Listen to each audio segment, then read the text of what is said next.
Hey, everybody. Welcome to Popular Unknown Paintball Live. I have missed doing this show for the last couple of weeks. Unfortunately, I wasn't able to get on last week. There's just been family stuff going on. I'm sure you all know how that is. Getting close to Christmas, so I didn't have time for the Christmas decorations, but I had my son putting up the Christmas tree today, and it's just been...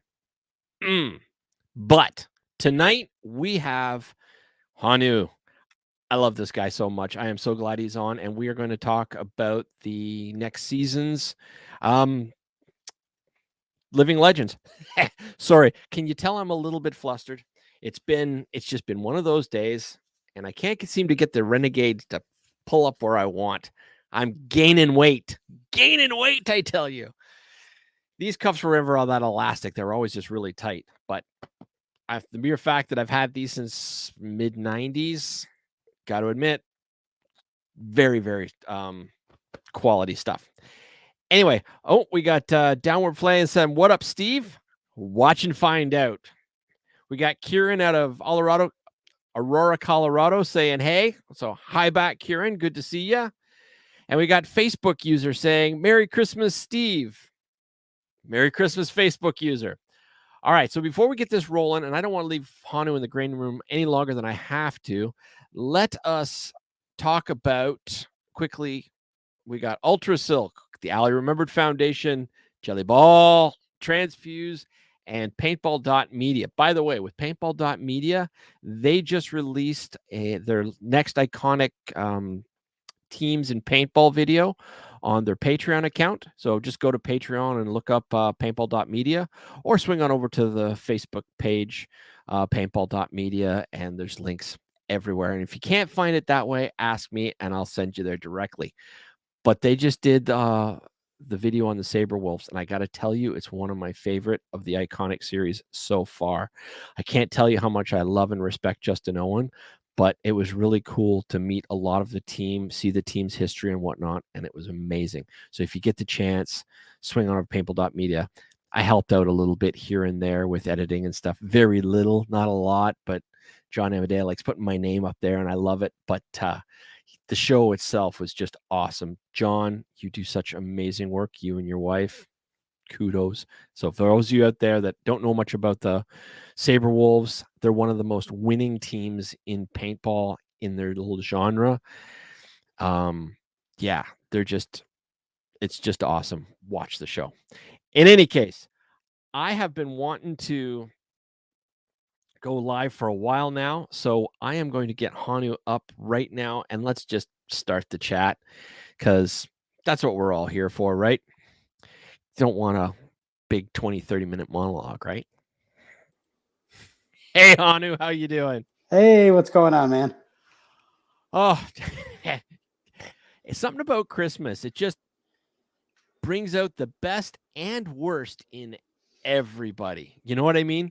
Like, I don't know what it is, but oh, we got Chica Estrada saying, "Hey, everybody." Chica, you got to change the name so we're not talking to your dog. I'm just saying. So, Mr. Estrada, Wow. We got Jeff Thompson saying, "Good evening, gents." We got Stephen Erdely. Good thing I got my glasses on, or I'd be saying elderly, which is probably true too. Because anyway, how are you? That's the big question. I'm doing great.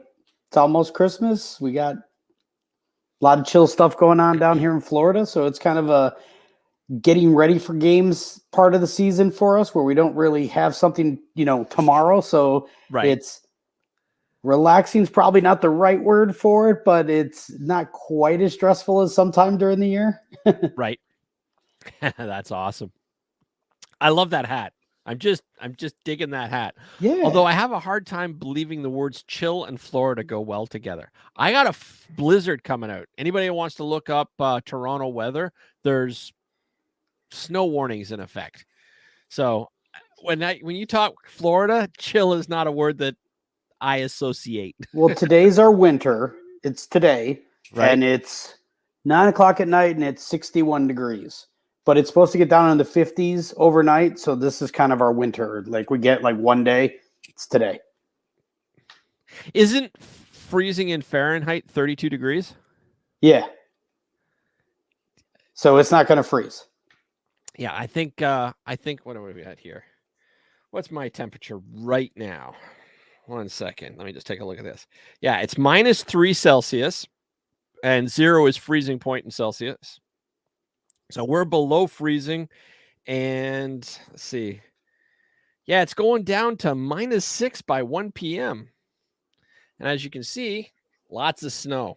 Yeah, no, not doing that. I was out on my bike today running an errand.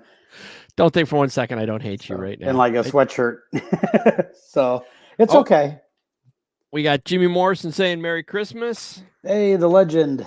And we got Steven again saying, I love Florida and I'm jealous. PA weather is horrible. I'll take the heat all day. Nice.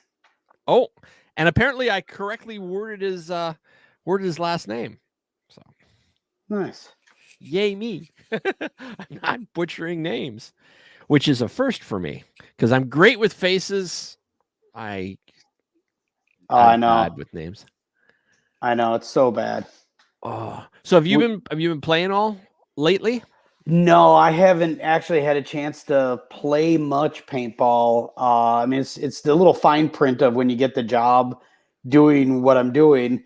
Right. At first, you actually like it seems like, hey, this is great, and it is. Don't get me wrong, I love my job. It's wonderful. I couldn't ask for anything more. Right. But the fine print is you just don't have a lot of free time to go play other games. Right. You just and you have to be focusing on what you're doing. I try to get up to monster game every year when we can, because then I can we play alongside the Mercs, which is like a third team that they have up there. Okay. That just play for the good of the game. They literally play for both sides throughout the event. And then kind of if one side's not doing as well, they kind of jump on that side and help for a while and so on. And the group themselves have come to a lot of Legends games, and so we got to know them that way.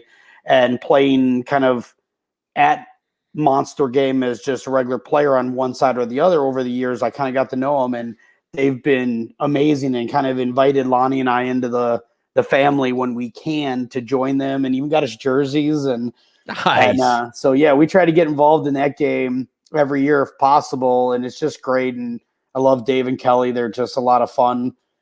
For field owners, and we're actually bringing Legends to their field this year, which is I'm super excited about it. I love Hell Survivors. It's one of the most iconic fields in the sport.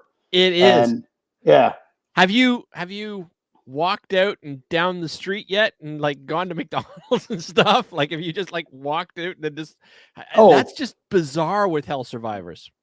Well, that's the neat thing about it. It's like it's this really, really small town that's got all these just cool little features, and then they just happen to have this paintball field that's stood the test of time. I mean, I think the field's been actively owned by Dave and his partner in one form or another since like 1984, something like that. And it's just amazing. And, you know, it's so much fun working and spending time with Dave, because no matter how much you think you've seen or done or how much you think you know about something, I mean, you're literally looking at a guy who's seen and done it all in the sport. And and he's not jaded, which is an important feature because that sometimes happens.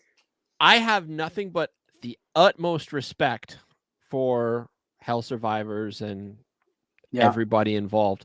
I do know that if you go on their webpage, or at least the last time I looked, and it's been a couple of years, they actually claim they're the oldest field in paintball, and that isn't accurate because Jerry Braun's field in New York is the oldest field. Like it might be the oldest continuously owned by the same owner, Jerry Braun from 1982. Yeah, I don't know. I mean, I don't follow just it. Saying. That's none of my business. I know. Stay out of that. I know. I'm just saying. Right. Well, my one caveat to all of that is his claim that it's the oldest. Now, if he sees this and he wants to correct me on why he says that, then by all means reach out to me in private. But as far as I know, Jerry Braun was one of the original paintball creators when it was born, and his field has been that way for. Yeah, I got no idea. But In any case, regardless, I can't say enough cool things about Hell Survivors. I haven't been there since 98, 99. I can't remember which. Oh, dude, you definitely got to come out. Yeah, and I was reffing, and I was reffing the Titman Challenge 99. I got the T-shirt somewhere. Yeah. It's actually got my number 33 on the back too, which I think is pretty cool. Yeah, they've actually adjusted that game now to, instead of Titman versus the world, I believe it's GI versus the world at this point. So GI markers, any of their branding, which is 5 or 6, 7 brands at this point, right? Like Spider, Titman, JT, all of them versus everybody else. Did GI buy Kingman? Which is no longer GI, now it's Core, but yeah, it's Core. I don't actually know if they did. I know that part of the reason is obviously at the time when he first kind of started doing the concept of the game, Titman was sort of the new king gun, like the new hot gun, and the way they were able to do their stuff, it helped a ton, and it made it a pretty good battle. But after a while, the different, once we kind of advanced some of the technology, some of the other markers kind of pulled away from them. And then when the game was going on, it was getting lopsided towards the end. So this was an adjustment to try to even out the sides, and it plays fantastic now, because if you think about all the brands that fit under the GI Core branding now, versus the others. I will tell you, when I reffed it, there was like the number of Titman players that came out versus people shooting other stuff, you were outnumbered about 4-1. Like the Titman onslaught was insane. And I'd see guys go out there with angels and all sorts of things. And I don't care how good you are, a gun will only shoot at one person at a time. And when you got 4-on-1 and you got this giant mob coming at you, right? I had to dive in a couple times just to try to protect players, because the onslaught of paint, and you couldn't hear people call themselves out. Like, you couldn't. Like, I had so many welts on my back because I'd like jump in front of people and put my hands up, and so people were like, oh, referee, gotta stop. And like that's where he got those guys that are play mercs, and like they never get to win because they're not really on a side. So their win is at the end of the weekend, everybody has a good time. And it's just amazing the effort level that they put into making sure that they're a field feature, and just really don't have a horse in the race. They just want to make sure that when everybody leaves, that they had a fantastic weekend. And like, I'm going to gravitate towards people like that, because they're just got, in my opinion, the right vibe when it comes to playing paintball. I mean, you want to win, don't get me wrong. I like winning too. But I also like getting at the end of an event and being able to look at that guy across the way and like, dude, that was awesome. Like, great battle. You know what I mean? See, that's one of the things that I've never understood about big games. I've played a few, but when I walked out on the field, I was always playing because I just wanted to play paintball and it was fun. Right.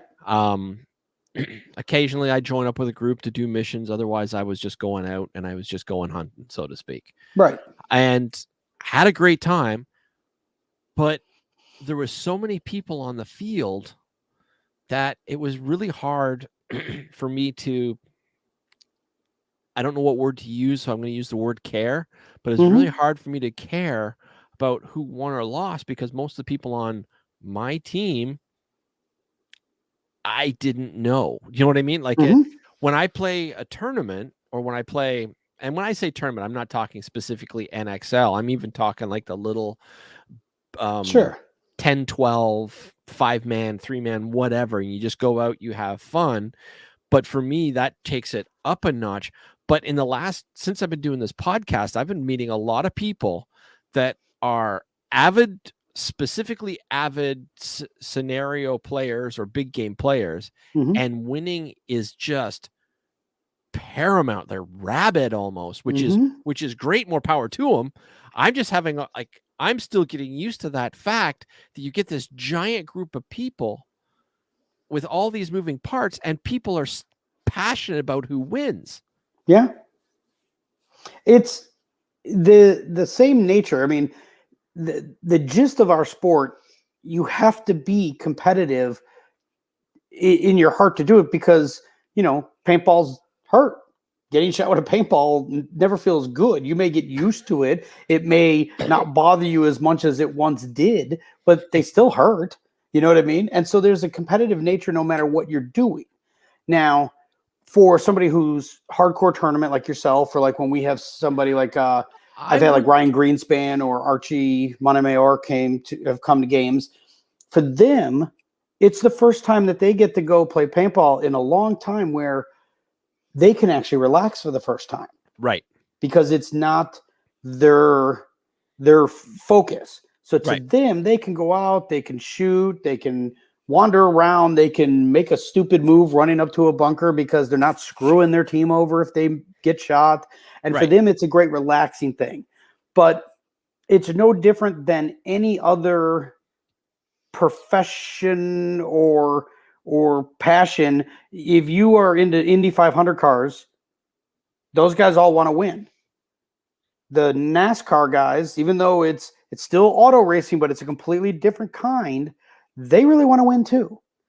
And it differentiates. I mean, you get people that are crossovers between the two sports quite a bit, but you have people like myself.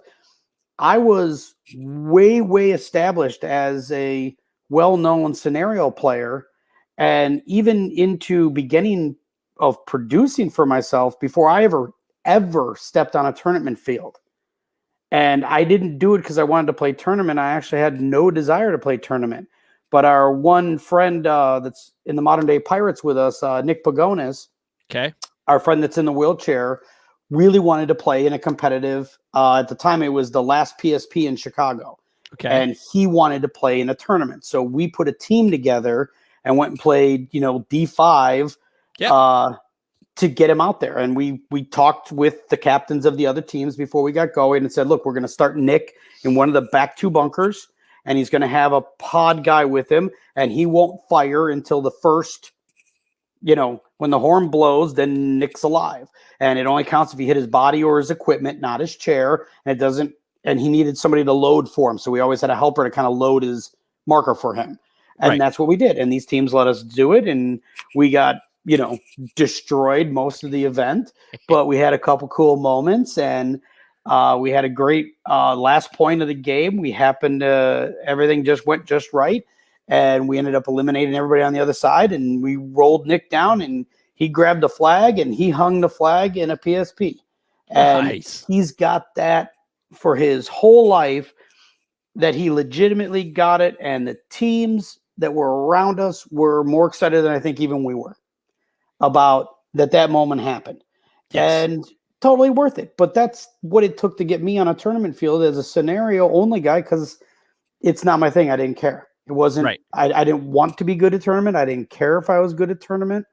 I spent a lot of time when we would interact with tournament guys trying to show them that you can be professional level skill-wise as a scenario guy too.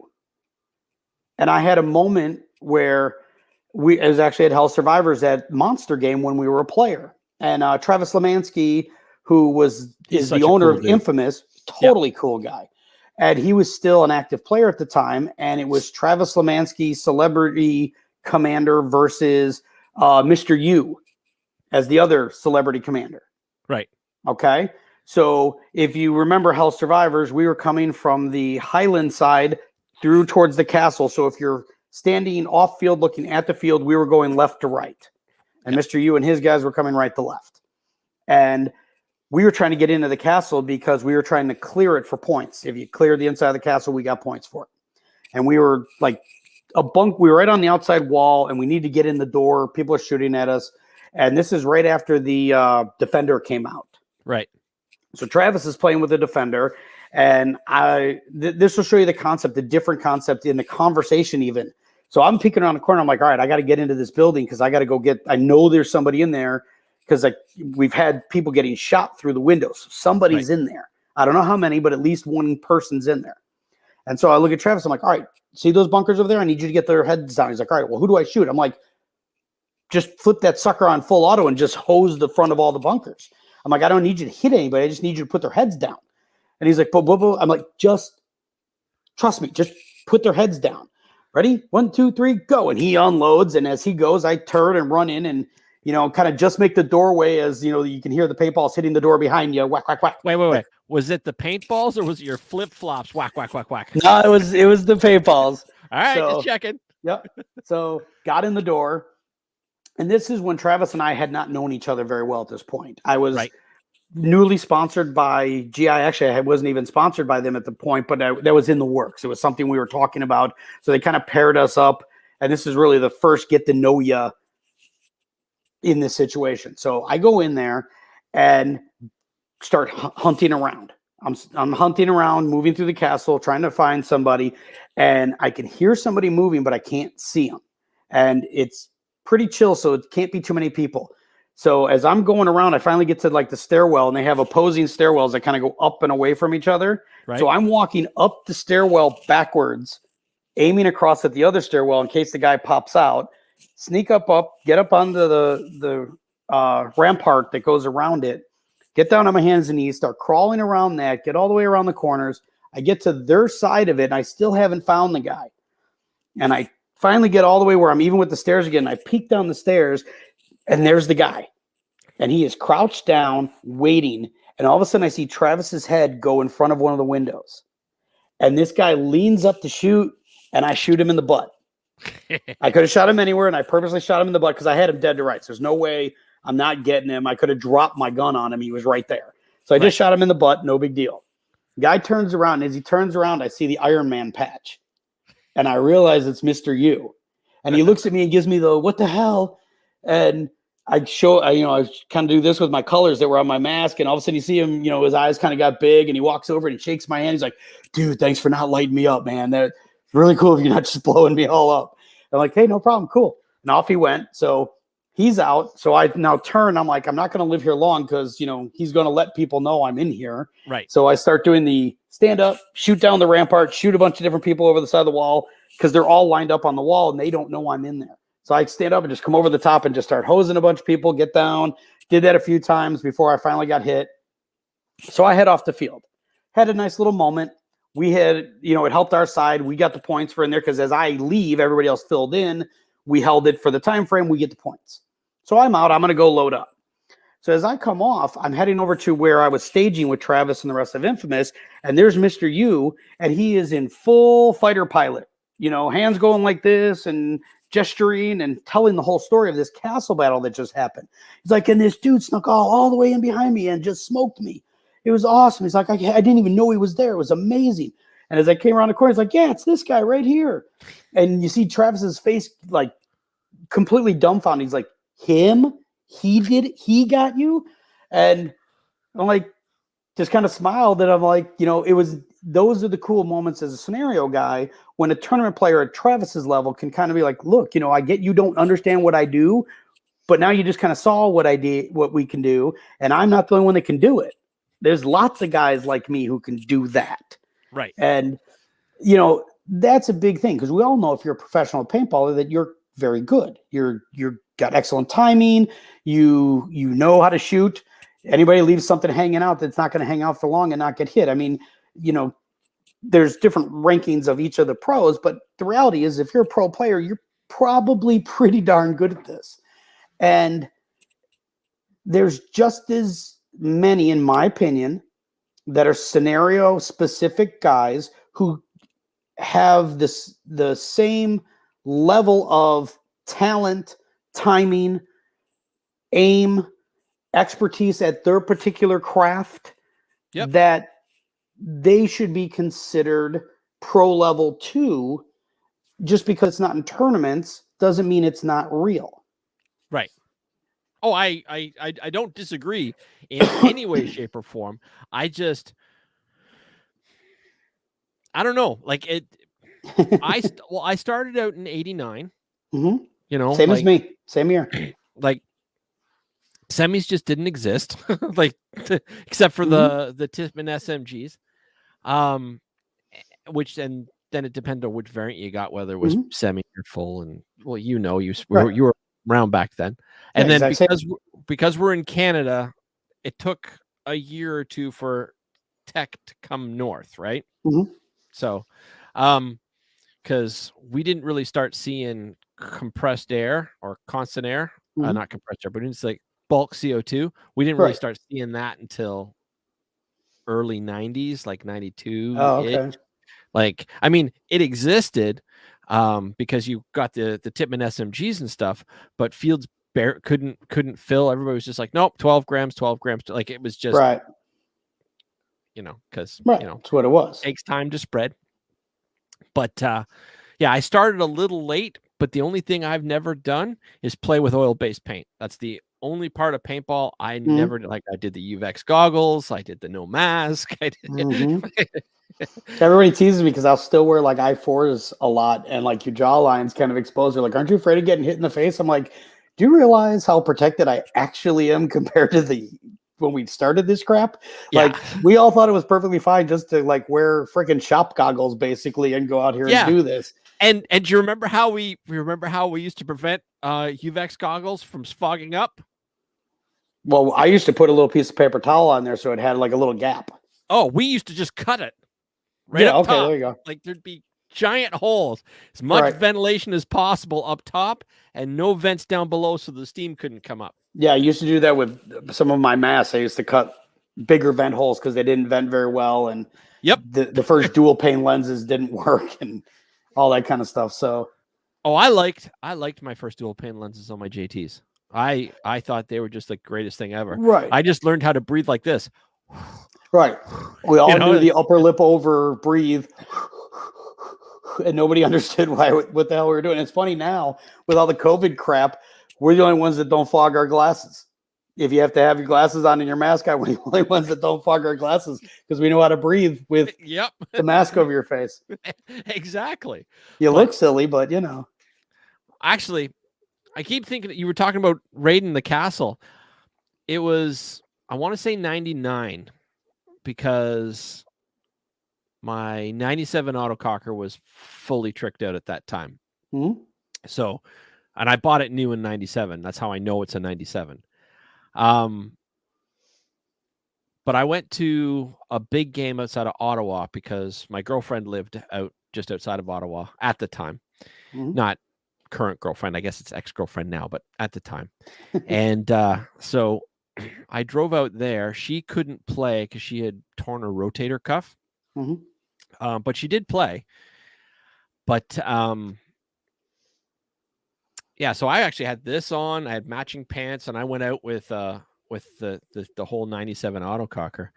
And there was the Canadian contingent was the big guys that were in the Ottawa area at the time. I think it was led by a guy named Dirty Dan.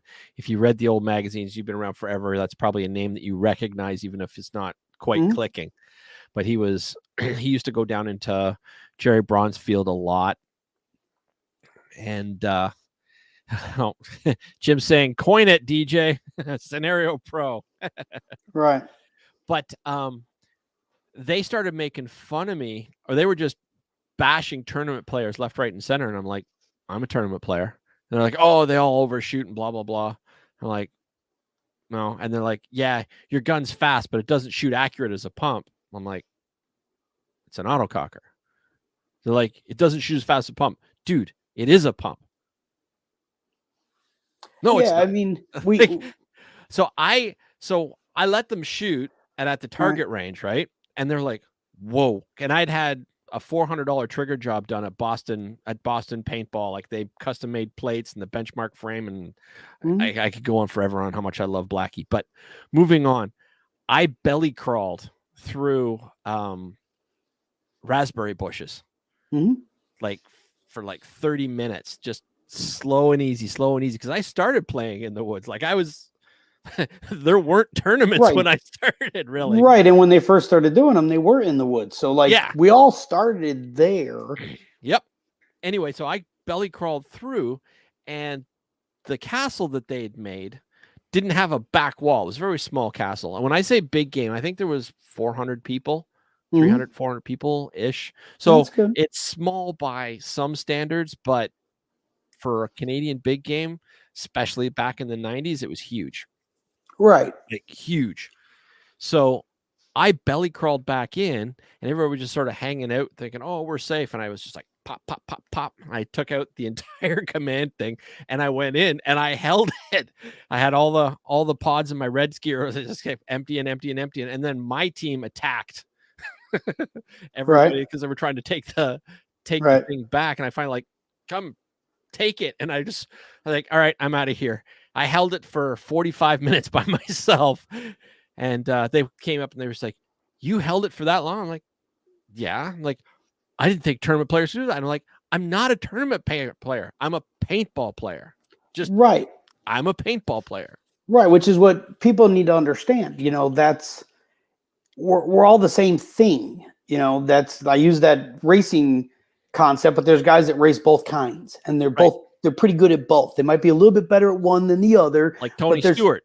Yeah, but there's certain guys that are, you know, look, he's just good. Like you can put him in a go-kart and I bet he's going to be pretty good. He just is good at what he does. It doesn't matter what the vehicle is. If you're a very good paintball player, you can play just about any type of paintball and you can shine, I guess would be the way to say it. I mean, I've seen Ryan Greenspan, for instance, play in scenario games. Right. And I'll tell you what, you don't want to be on the other end of the gun from him because he knows what he's doing. He may not focus on the missions as much, but I'll tell you what, he's a pretty good guy leading in on the mission because he's going to clear everybody out. So, you know, there's cool situations like that. And like, I know at least when I went over to do the tournament a couple times, and they were very casual local things other than that one PSP thing, I played a couple with my son as he got older because I wanted to play alongside my son. Right. I don't know if he necessarily wanted me to, but I did. So, but the tactical concepts in the game made up for my complete lack of any knowledge of how to actually play tournament ball and why tournament ball worked. The fact that I was a good shot and I had good timing and it makes sense that you can go here and this will block out and this is this and you shoot over this bunker and drop them in over there. You might catch a guy over sliding. Like those concepts are the same as in the woods. You know, you're going to catch a guy in the tree. You see him running from one bunker to another and it's wet out and, you know, shoot past the end of the bunker in case he slides through. If he doesn't, no big deal. But if he does, free kill. You got it. So the concepts, a lot are the same, but the tactical and the timing did really much go over. Like Ryan may not care about what the mission is, but boy, he understands the concept of if you can punch a hole here, it makes my life easier running that mission if I don't have to use my gun. If you've done all the work for me and I can just go in, pick up the prop, turn around and walk out and I don't have to fight for it, that's easier. much. Yeah. So it's the same idea. It's just same concept as if you have a great off the break and you get 2 out of the 5 off the break, you could still lose that point. But let's face it, you really have put the ball in your favor to be successful. Right. And that used to be such a focus of teams. And it is still now, but I think the players are getting a little better at dodging it. But boy, that used to be a thing. And I'll use Travis again. I mean, he was at least every other point, Travis would take 1 off the break. And so Infamous was always facing 5-on-4s, and it certainly didn't hurt their chances of winning the point. Right. So, I mean, the skill sets and the concepts of why things work matter. And they cross over very easily. So, and that's why it was interesting for me. Mine was, I liked playing the game. I liked the concept of missions, and I liked solving the puzzle with my brain. I mean, when I first got into scenario ball, it wasn't until one event before Living Legends 1. I went to a game at CPX in the fall, and then that following spring is when Living Legends 1 was. So my first scenario game was, you know, just before Living Legends 1. So it was only 15 years ago. It was my first scenario game ever. Right.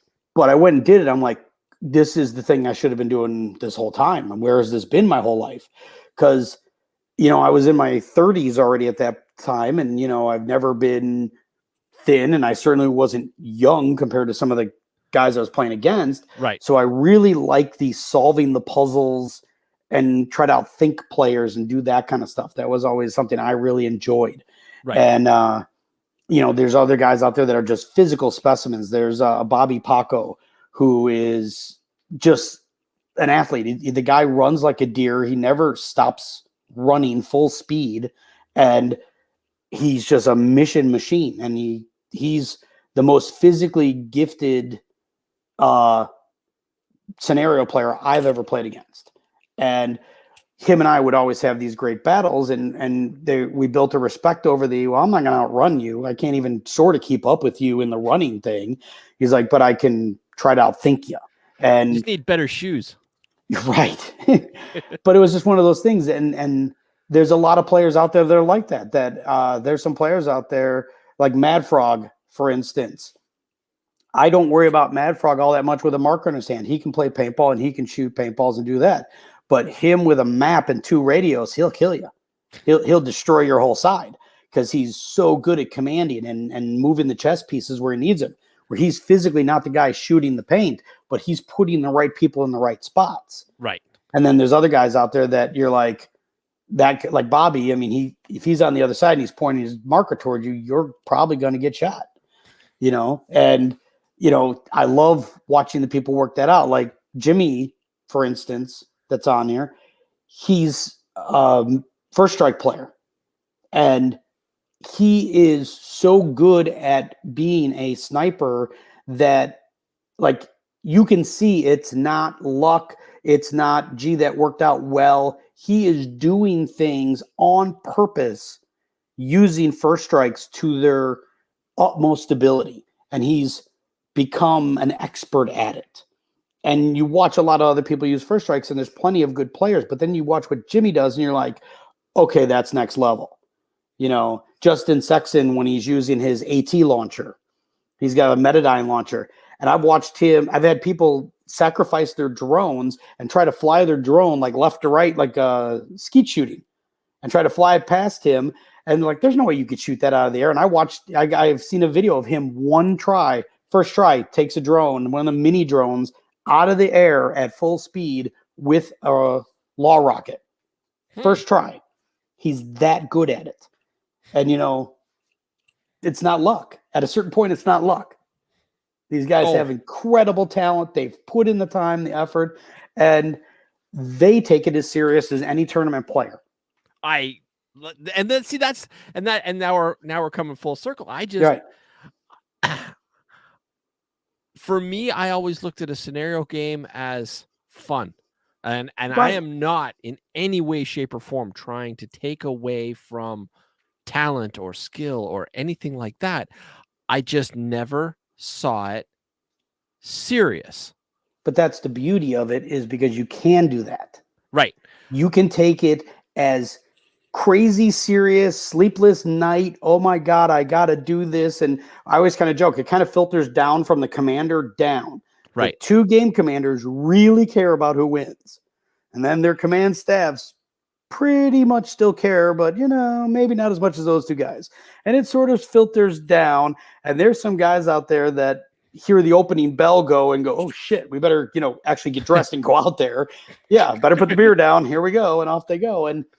And I personally, I know there's other producers who don't care for that aspect of it and want to be a little more serious and want people to play a very specific way and so on.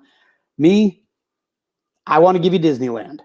You may be that guy that runs from ride to ride to ride to ride to ride to ride to ride, and every single thing, and it's very important, and you take it so seriously. And then there's also that guy who goes in, and the first thing he does is go to Epcot Center and decides to have himself a beer around the world. You know what I mean? And does that little lap. And I want to make sure that at least at my events, both those guys can come and do it. Now let's talk about your events. You've got 4 open right now, isn't it? Yeah. Yeah. We got Hawaiian, which is, playing paintball on Maui. You can't really beat that. It's a beautiful field. I was so looking forward to going a couple years ago. Right. Right. You and I talked, and it was just like, yes. COVID blows. So annoying. And then so that one's awesome, and we're gonna get to do that one again, and we're real excited about that. Credible field, and hands down, some of the absolute most down-to-earth players you will ever interact with in your life. The Hawaiian players just love the sport so much; it's amazing. Then we Now, have which one's the Hawaiian one? I got your none CPX. of those four. So go up here to the drop-down menu. Wait, no, go back up. All right. Move your cursor up to its left, your other left, right there. Okay. And if you click on Hawaiian, there you go. So everybody out there, this, by the way, is cpxtickets.com. I don't know if you can see that right there or not, or if it's showing. Yeah. But so if you want to check out what's available, and that's where Hawaiian is. And then after Hawaiian, that's in February over Valentine's Day weekend. Right. Ladies play free. They get free entry, I should say. I should be very clear about that. They get free entry to the game, and then they can just buy their paint. But that way we're trying to make it easier for couples to come that play. And then that way, it's a good way to help. I think our sport's somewhat underserved by not making it as clear to female athletes that this is a sport that they could compete in at a very high level, because there's no significant physical advantage between men and women in this sport. Technically, if anything, women have an advantage. They fit better behind bunkers. For sure. Not all of them, but not all, but for real. By average.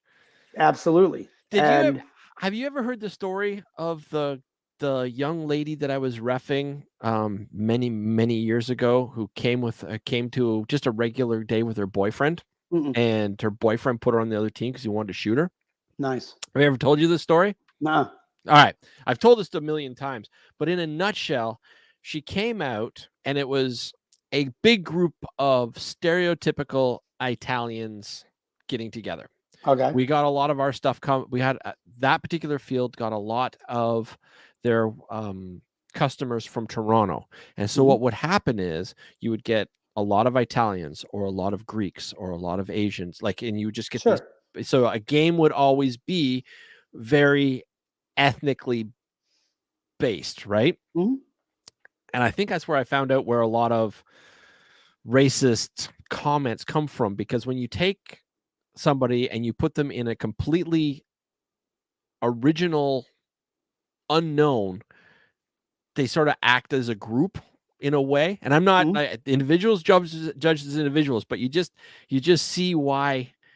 Anyway, Italians tended to be very fiery and passionate, and they didn't care about the rules so much. And I loved reffing because they always had such a great time, right? Whereas the Asian community tend to care more about the rules, and it took them a few games before they loosened up and started having more fun. And that's, again, no judgment. It's just something I noticed. Anyway, this guy brought his girlfriend out, and she came to me. She goes, "You got any advice? I just don't want to embarrass myself." And I'm like, "Go out, play." I taught her a couple tricks, and out she went and played. And she'd shoot somebody, and she was like super stealthy.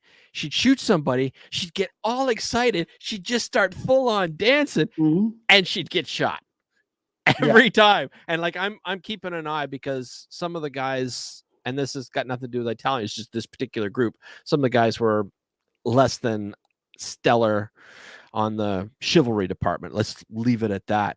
And so I'm keeping a good eye on her and a couple of her friends.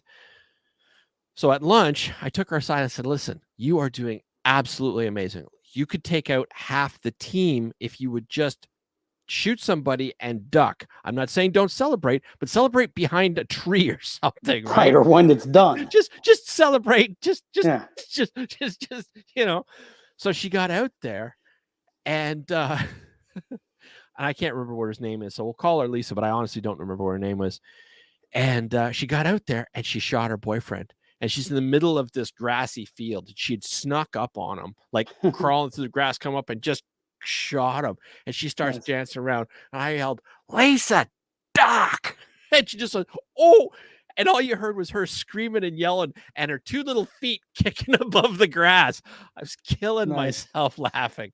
But yeah, no, I would say that women are either really, really good, or they really, really suck because they don't really want to be there. It's one of those two. I very rarely see a middle of the road female player. They're either really, really good because they get it in their headset. It's like, I'm going to make them respect me. Or they're like, I don't want to be here. You know what I mean? It's always my experience they tend to fall into one of the two. I've never really seen a mediocre female player. I mean, I haven't really seen it that way. I think it stands out more because there's less girls, so you're more aware of it. But I don't think it's any different than the guys or the girls. Like Lonnie had no desire to play paintball. Not interested. I'd come home. I was playing myself on weekends and stuff like that when we were first dating and when we got first married. And she was like, great, this is this thing you go off and do on the weekends, and great, gives me some quiet time, do your thing. But then I'd come home and we hadn't seen each other all day. So I'd jump in the shower and she'd come in and talk to me while I'm, getting all the paint off me and all that stuff. And she'd see the bruises. And I'd be like, you really got to come out sometime. You're an athlete. You've been an athlete your whole life. You'd be great at this. She's like, look at you. There's no freaking way I'm going. You look like somebody hit you with a hammer kind of thing.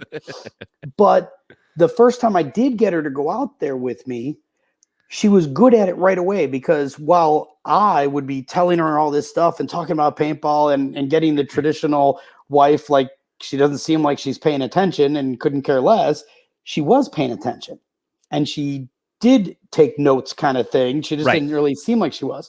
One of the, I'd always told her, I'm like, look, if you get somebody and you're just stuck and you can't get them and you're just trading, start looking for their feet. You'd be amazed at how many people stick their feet out of bunkers and don't even realize they do it. It's just they just don't think about that part. It's sort of the farthest thing away from their brain, so they just don't think about it. Right. And her very first real good fight she's battling with this guy, and it's on Bedlam at CPX. So there's mailboxes and different shit like that. And this guy's behind a mailbox and they're trading. She can't get him. She looks down and there's his feet underneath the mailbox.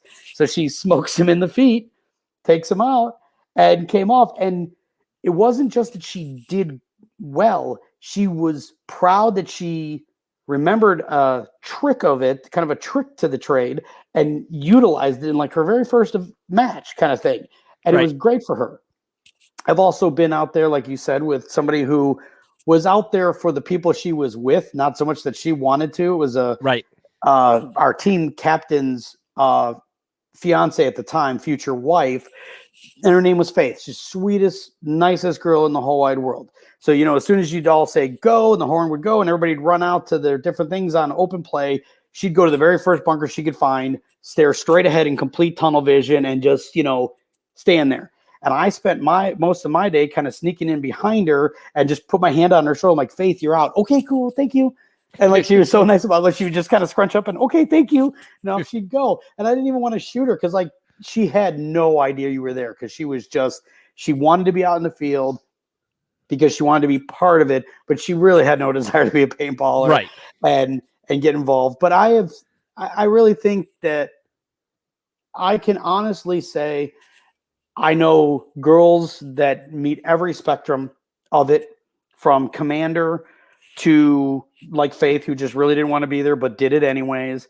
I just think like you said, and like I kind of said, I think it just stands out more because it's more noticeable when girls are on the field, because it's still a significant minority in the game currently.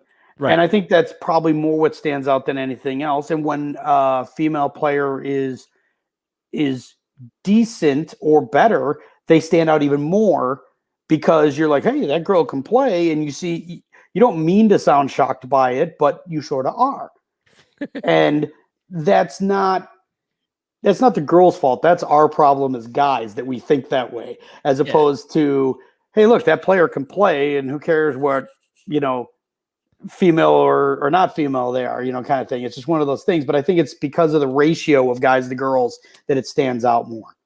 Well, I have to be honest. Many years ago, they stopped being women and they started being players, for me personally. But absolutely. I just when I'm watching people, and I'll poke my head out a little bit and I'll size the player or whatnot. I'll be like, all right, that person has no idea what, you know what I mean? Like, it's just, I'm just always sizing up my opponent because that's what we do, right? All right. Yeah. What kind of a trick can I like? Oh, pop. All right. Everybody's the opponent that's on the other side. Right. And I will shoot you out equally. I don't care if you're a guy or a girl. I'll shoot you out if I can. If you're clearly not the same skill level and I've got the drop on you, I will treat you still the same, but differently than that dangerous player. Right. I will, like with Faith, there was no reason ever to shoot Faith. I could have walked up and stood behind her for 20 minutes. She'd have never known. She just was so hyper-focused forward, and there's guys and girls that do that when they're just not comfortable out there. And so it had nothing to do with she was a girl. She just wasn't – this wasn't her thing. And so in her case, put a hand on her shoulder. We were playing one time, and this will show you this is sort of not a rip on tournament players, but it shows the difference between how we play. Right. We were playing on Bedlam again, for instance, and we came off from opposite corners, and I made a couple lucky shots with some guys and got the guys that were kind of came to stop us from hooking around the whole field. They only sent a certain number of guys, and we shot them out, clipped them all out. And we came around, and Bedlam, if you're right along the net, there was like this minivan, and then where the mailbox and corner of the wall was, and they were fighting back and forth there. My guys are now shooting towards me because I've hooked all the way around the other side. Right. There's 3 guys behind this minivan, 2 tournament players and a scenario guy. I've got all their backs, so there's nothing to stop me from doing it. I shot the scenario guy first, then the 2 tournament guys, even though the scenario guy had a pump. And the 2 tournament guys, had good tournament guns. Right. And when we were done, we're all kind of laughing and mouthing off and smarting off to each other as you do with your buddies and have a good time. He's like, why the hell, why'd you shoot me first? I'm like, because you're a scenario guy. You might actually turn around and look over your shoulder and check your 6. Tournament guys don't do that. Nothing ever comes from behind them. They're always facing forward at their opponents for the most part. So it's not a natural instinct to once in a while be like, I'm not hearing anything. I should kind of glance over. I'm like, you were the most likely to turn your head and catch me getting in a better position to shoot at you guys. So you were the most dangerous one. And that was kind of right. And that was kind of the mentality on it, and the 2 tournament guys were like, fake insulted amongst friends kind of thing. And I'm like, look, I'm just telling you, you would never have thought to turn around and look. He would. But that's just the difference in the game. That's just how it necessarily is. By the way, have you met Mike O'Lear? I don't know. Okay, so Mike O'Lear lives in Aurora, Colorado, and he owns Dynamic Paintball. And he's a good friend of Andy Starrett and the Alley Remembered Foundation and whatnot. And I've met Big Mike a few times now, and this is you want to pencil this in, maybe look him up on Facebook later, add him to your friends group. This is one of the coolest guys in paintball. Just awesome. Throwing that nice out to there. Meet you, dude. Love you, Mike. So yeah, and I'm amazed at what he's done with Dynamic out there in Aurora, because he's just there's no trees. Like you're up high, there's no trees. It's right near an airport. There's like a lot of big jets flying by, but there's also you also get like the F-16s and like the fight. And for me, that's just to see fighter jets fly out. It's like that's where you have fun with stuff. Yeah. Our very first Hawaiian Legends, there was a brush fire up on the mountain right above the field. And it kind of came down towards the field, got within about 50, 60 yards of the field, and turned around and went back up the mountain. Like, we were actually snorkeling in the morning at a different part of the island, but where you could see it. And we're just kind of sitting there hanging out. And the guy that I was hanging out with, Connor McKenzie, kind of looked over at me and goes, "Hey, look, there's a huge fire over there." He's like, "How close is that to the field?" I'm like, "That's pretty much where the field is." And then all of a sudden we get out of the water and my phone's ringing. It's the owner's like, "Okay, the field's not on fire. We're okay, but it's right there." And so for the next 2, they got it out, but they still had hotspots that would pop up over the next 2 days. Right. So the way that they did it is, since it was up in the mountain, is they had a helicopter that was flying over the field, like over the parking lot and staging area, out into the ocean, would dip a bucket in the water, and then he'd fly over the field itself, the playing field, and then drop the bucket on the flames and repeatedly do that. And he was doing it for both Saturday and Sunday of the game. Everybody's like, this is the coolest feature ever. And, it's hot and the bucket would go over you and it would sprinkle water down on you. And, you kind of like cool off for a second. It was like, this is the coolest thing I've ever seen in a game. And they're all excited. And I'm like, yeah, man, this is awesome. I'm like, the field almost burned down. And because it's probably best that you not talk about field burned down, because a couple of years ago, somebody launched a smoke grenade and all the dry grass and it set Dynamic on fire. Right. Well, but I mean, that's the kind of stuff that happens at these things. It snowed at Living Legends on a Friday one time in May. And we're like, oh, that's going to make this weekend more fun. And, just the craziest different things. We had an event once where the very first event I ever did, the entire ref crew that we hired didn't show up. We hired a local crew to be the ref crew and they didn't show up. So it's game day morning. Why? It's 2 hours before I never really found out. So 2 hours before the event, and luckily there was a group of guys that at the time were PSP refs that were also a home field team out of CPX, our home field, called the Heretics. And there was like 10 of them, and they were there, and they'd always had cool hookups and things like that. Hey, there's Clint from Hawaiian Legends. He's the owner of the field. Nice to meet you, Clint. Awesome. Add me on your friends list. Do it. Dude. Do it. On the side, the craziest owner player I've ever seen in my life. He plays the entire event, full speed, crazy, paint grenades, smoke grenades, bangers, whatever you can think of, just full on. It's awesome. Okay, so let me pause you for a second. Okay. You just said he's the craziest owner player in paintball. That's a pretty freaking high bar to set. Of the ones that I've ever interacted with, for an actual owner that gets out there, and he's big smile on his face, but he's out there going full speed, totally into the game. It's awesome. He's absolutely one of the coolest dudes. Because I've met some Big Mike or Mike O'Leary. Now he doesn't play as much as he used to because back and knees, but yeah, I honestly think in order to own a paintball field, and I'm saying this with love, you have to have some sort of brain damage. You just there has to be something that's not firing 100% because. Isn't that all of us a little bit? We actively pay for the right to people to shoot paint-filled marbles at us. Well, no, we agree. So, like, just the concept, just the fact that you're into it, and then you take it to the next level. Like, boy, I don't only like playing this. I want to make it so other people can play it here by me. Yeah, I get it, but I've managed fields and I get it. Refed. I don't even. Somebody asked me about my post the other day. It's like, what fields did you ref?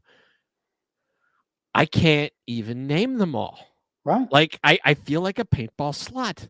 It'd be like me trying to name every field I ever played at. I can't. Like that 30, that ship has sailed. Going into our 33rd year of doing this. I mean, Lonnie and I were just joking the other day. Like, we were kind of laughing, like, how many paintballs do you think I've shot in my life?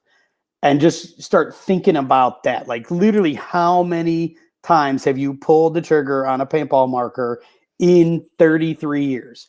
Like, I can't even imagine it, what that number must be. But it'd be funny to find out. You know what I mean? And interact and realize how many of these different people you know. I mean, think about how many people that are your friends that you are tight with. You look forward to hearing from them. Their name pops up or something, or send you a message. You're really excited about it. And it's specifically because of something with paintball. That's pretty much all my friends. Right. I honestly believe I've lost the ability to socialize in normal society with regular people. That's not a joke. I don't fit in. I just don't. Well, you know, the ironic thing is you have such a passion for a thing that other people don't understand. If somebody says they're a doctor or they're a lawyer or they're a teacher, that's common ground. Everybody can understand that. I love and hate at the same time when somebody asks me what I do for a living. Like, what do you do for a living? I'm like, I run paintball events around the country. And they're like, get out of here. I'm like, no, that's what I do. Did you And ever read the story about how Greg Hastings met his I'm not sure if they're married or not, but the his mother of it, girlfriend, like the girlfriend, mother of his kid. wife. Yeah, Right, right. yeah. Yeah, yeah. Have you ever read that story? No. Okay, so I forget what magazine it was in. I want to say it was McLean's or something. I don't remember. But Mhm. he flew to, I'm gonna say Sweden. Red's gonna kick my ass for forgetting, but he flew somewhere to like Sweden, and he was there with a couple guys, and there was the girls, and they were on vacation, and she's a Canadian and he's from the States, but they meet like in Mhm. this place in Europe, and she's like, "What do you do?" And he's like, "Paintball player, game designer, whatnot." She's like, "Yeah, right." Mhm. Get out of here, the whole bit. And then they Google him afterwards, and they're like, holy crap, this is a thing. Right. I But loved that. I that's loved awesome. that story.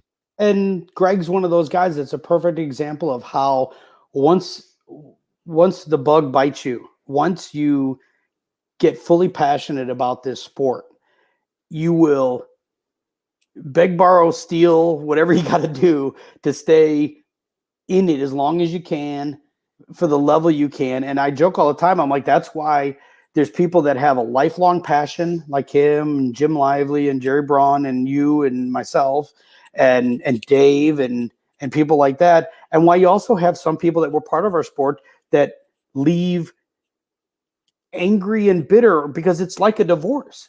You have this massive uncontrollable passion for something, and something causes that to end for you in a way, and it's like your ex-wife, like you can't even look at her anymore kind of thing.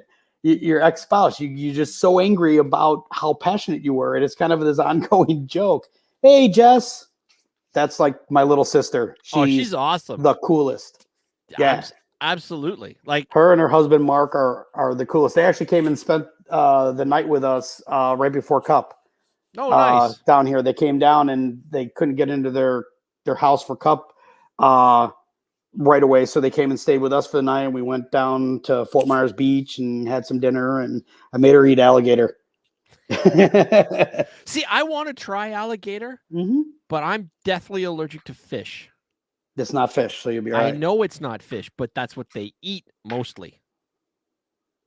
Nah, I haven't heard of anybody that has like that kind of allergy. I mean, I guess you would check with somebody before you did it, Yeah, but I it's I'm totally like, if it flies, walks, or crawls, I'm pretty much down with eating it, on mhm. the exception of I don't eat dog and I don't eat horse because they have jobs. Everything else, Yeah, fair game. I buy that. I Yeah, I mean, and I I don't grew up know with for a sure. family that hunts, Yeah, so I can pretty much tell you if it's wild and in Canada, I've eaten it. yeah. I So there shouldn't grossed be a out reason you shouldn't be able to I eat it. grossed out a girl once because I was like, "Here, I made some breakfast." Blah blah blah. She goes, "What am I eating?" She goes, "This is really good. What am I eating?" I said, "Squirrel." There you She go. lost her noodle. Just lost it.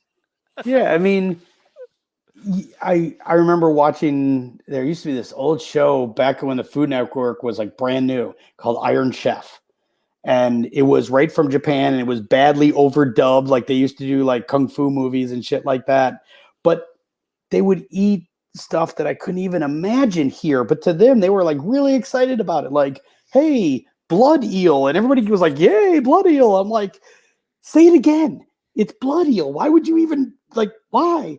But they loved it. And it's just cultural where Yeah. you are, and like anything else, what you like. We were joking the other day, like if you ate liver sausage growing up or you didn't, or you ate, you know, regional food that only people would eat regionally that you couldn't imagine, like pig's feet or whatever, and whatever crazy things that people eat, but some of it's amazing. You just have to kind of trust it. First of all, Connor asked me what kind of jersey I have on, so I'm gonna shrink you for just a second so it can Sure. be Right. seen. Yeah, Connor, this is a Renegade. This is a vintage Tiger Stripe Renegade jersey. There you go. Sorry to shrink it like that. And then my friend Kurt Hunter, he's one of the few people. Actually, no, I met Kurt playing paintball too. Oh, I there you mean, we go. met through mutual friends, but yeah, no, actually, I met him playing paintball too. He's one of my oldest friends. Let's see, what else we got? That's how it works. That's just how your friendships go. I have friends of mine that I like ride motorcycles with, for instance, but even with the exception of one group, even those guys I met through paintball. Even the MDP Pirates was all based on paintball first. Is how I met Trucker Billy and Rocky and those guys. Right. And then we got into this, MDP thing that we do. Right. And that riding and that passion led, like we ride with a local motorcycle, they're a riding club locally, and they have a riding club, which we're not part of, but they have a charity that they more or less sponsor as a riding club. And Lonnie and I are part of that with them, and they've invited us into it, and it's awesome. So we do stuff with them all the time, but it's all kind of, if you follow it all back, all those connections go back somehow to playing paintball. And I honestly think it's just because paintball players, if you'll pardon me quoting Deadpool, your crazy matches my crazy. That's exactly it. You it's this really unique little tribe that isn't actually all that little, and you start seeing, I mean, that's even like the MDP thing. You start seeing certain characteristics in the people. They're usually somewhat adventurous. They're not afraid to get dirty and rough it up a little bit. They'll road trip just about anywhere. They have very good attitudes in general. Not everybody, but think about it. Just to do what we do, there's a lot of hoops to jump through sometimes to even just get to a game, let alone get ready for a game and play the game. And don't even get me started on what I have to do to travel. Yeah, but look at the things that you're willing to put yourself through for that end result. And it's worth it. Even the worst day you ever had playing paintball still beats, going to a job or, unless it's your case, because they're one and the same. Yeah, but it's still it's the most wonderful job in the world for me, but it's still it has it's a job aspect to it like anybody else's job. There's a lot of stress. I joke all the time with people, like, I got, in this case this year I got 5 attempts, but usually it's only 4 a year. I have 4 opportunities to do my job perfect, or pay the penalty of everybody saying what a lousy time they had. And that's the competitiveness that I get now that I don't get to play. It kind of goes back to when we were saying I don't get to play as much anymore, but that's my competition now. My competition is to try to put together the very best experience for as many people possible from all aspects of playing in one weekend into one game. And so at the end of that weekend, they're like, yep, that was worth it. That was worth all those hoops I had to jump through, juggling bills, taking off a day of work, doing this, doing that, whatever it took to get there for that individual person. They walk out of there going, worth it. That was awesome. I can't wait to do it again. That's the sweet spot for me now. That's the passion release I get, as opposed to winning the game. I win when they're walking off the final battlefield and they're smiling and they're talking to each other, and you see guys in different color, mask tape, walking out together, laughing and joking. And that guy and that guy just became best friends because they battled each other somehow accidentally all weekend long. They just ended up in the same place at the same time, and they had a little one-on-one battle all weekend long that nobody else even knows happened. But those two just bonded over that experience together. Yep. And they'll never take that away from them. And I have met people like that. There are people that I am friends with now that were opponents on the field. Like I mentioned, Bobby, Paco. I have the utmost respect for him. But it was made on the field competing against each other. it was that mutual respect of I'm bringing my best, you're bringing your best. Sometimes you win, sometimes I win, but neither one of us know going in, and it's all got to play itself out. And at the end of it, you brought it, man, and that was awesome. And there was times I didn't think we were going to get this one because you did this to us, and it was amazing and great move. And you suck, I hate you, but I love you at the same time, and you're awesome. And the fact that you can have that interaction with people and you can have that emotional roller coaster, and at the end result of the whole thing, you earn a mutual respect for each other. I used to do martial art competitions, and there was always at the end of it, no matter who won or lost in any match, you were very positive about shaking that guy's hand because that person had the guts to stand across from you and compete. And somebody's going to lose. And at least in Taekwondo, if you lose, there's, a penalty like in paintball. There's a pain penalty if you lose. And they still had the guts to stand in there. And so that gets an automatic certain amount of respect. Right. And I think that's one of the reasons why paintballers all connect so well is just because we gather as a group, and if we get smoked in some creative, magical way, like not just like, oh, I caught a stray round, but if somebody actually just like outflanks me, you're like, what? Right. You want to go and find that guy. You have this innate, I mean, at least if you're passionate about the game, usually those people that get the 7-year burnout, they're not like that. No. But there's those of us that hang on, we just go and it's like, I got to meet that guy or I got to meet her, or you know what I mean? Right. There is a certain, what you bring to the table out there. You know what you're doing. You know what level you are. And when someone beats you, that's impressive to you because you know what level you are and you think you're pretty good. Everybody thinks they're pretty good, whoever they are. And that changes on whether they are or aren't or whatever, but everybody thinks they're pretty good at it.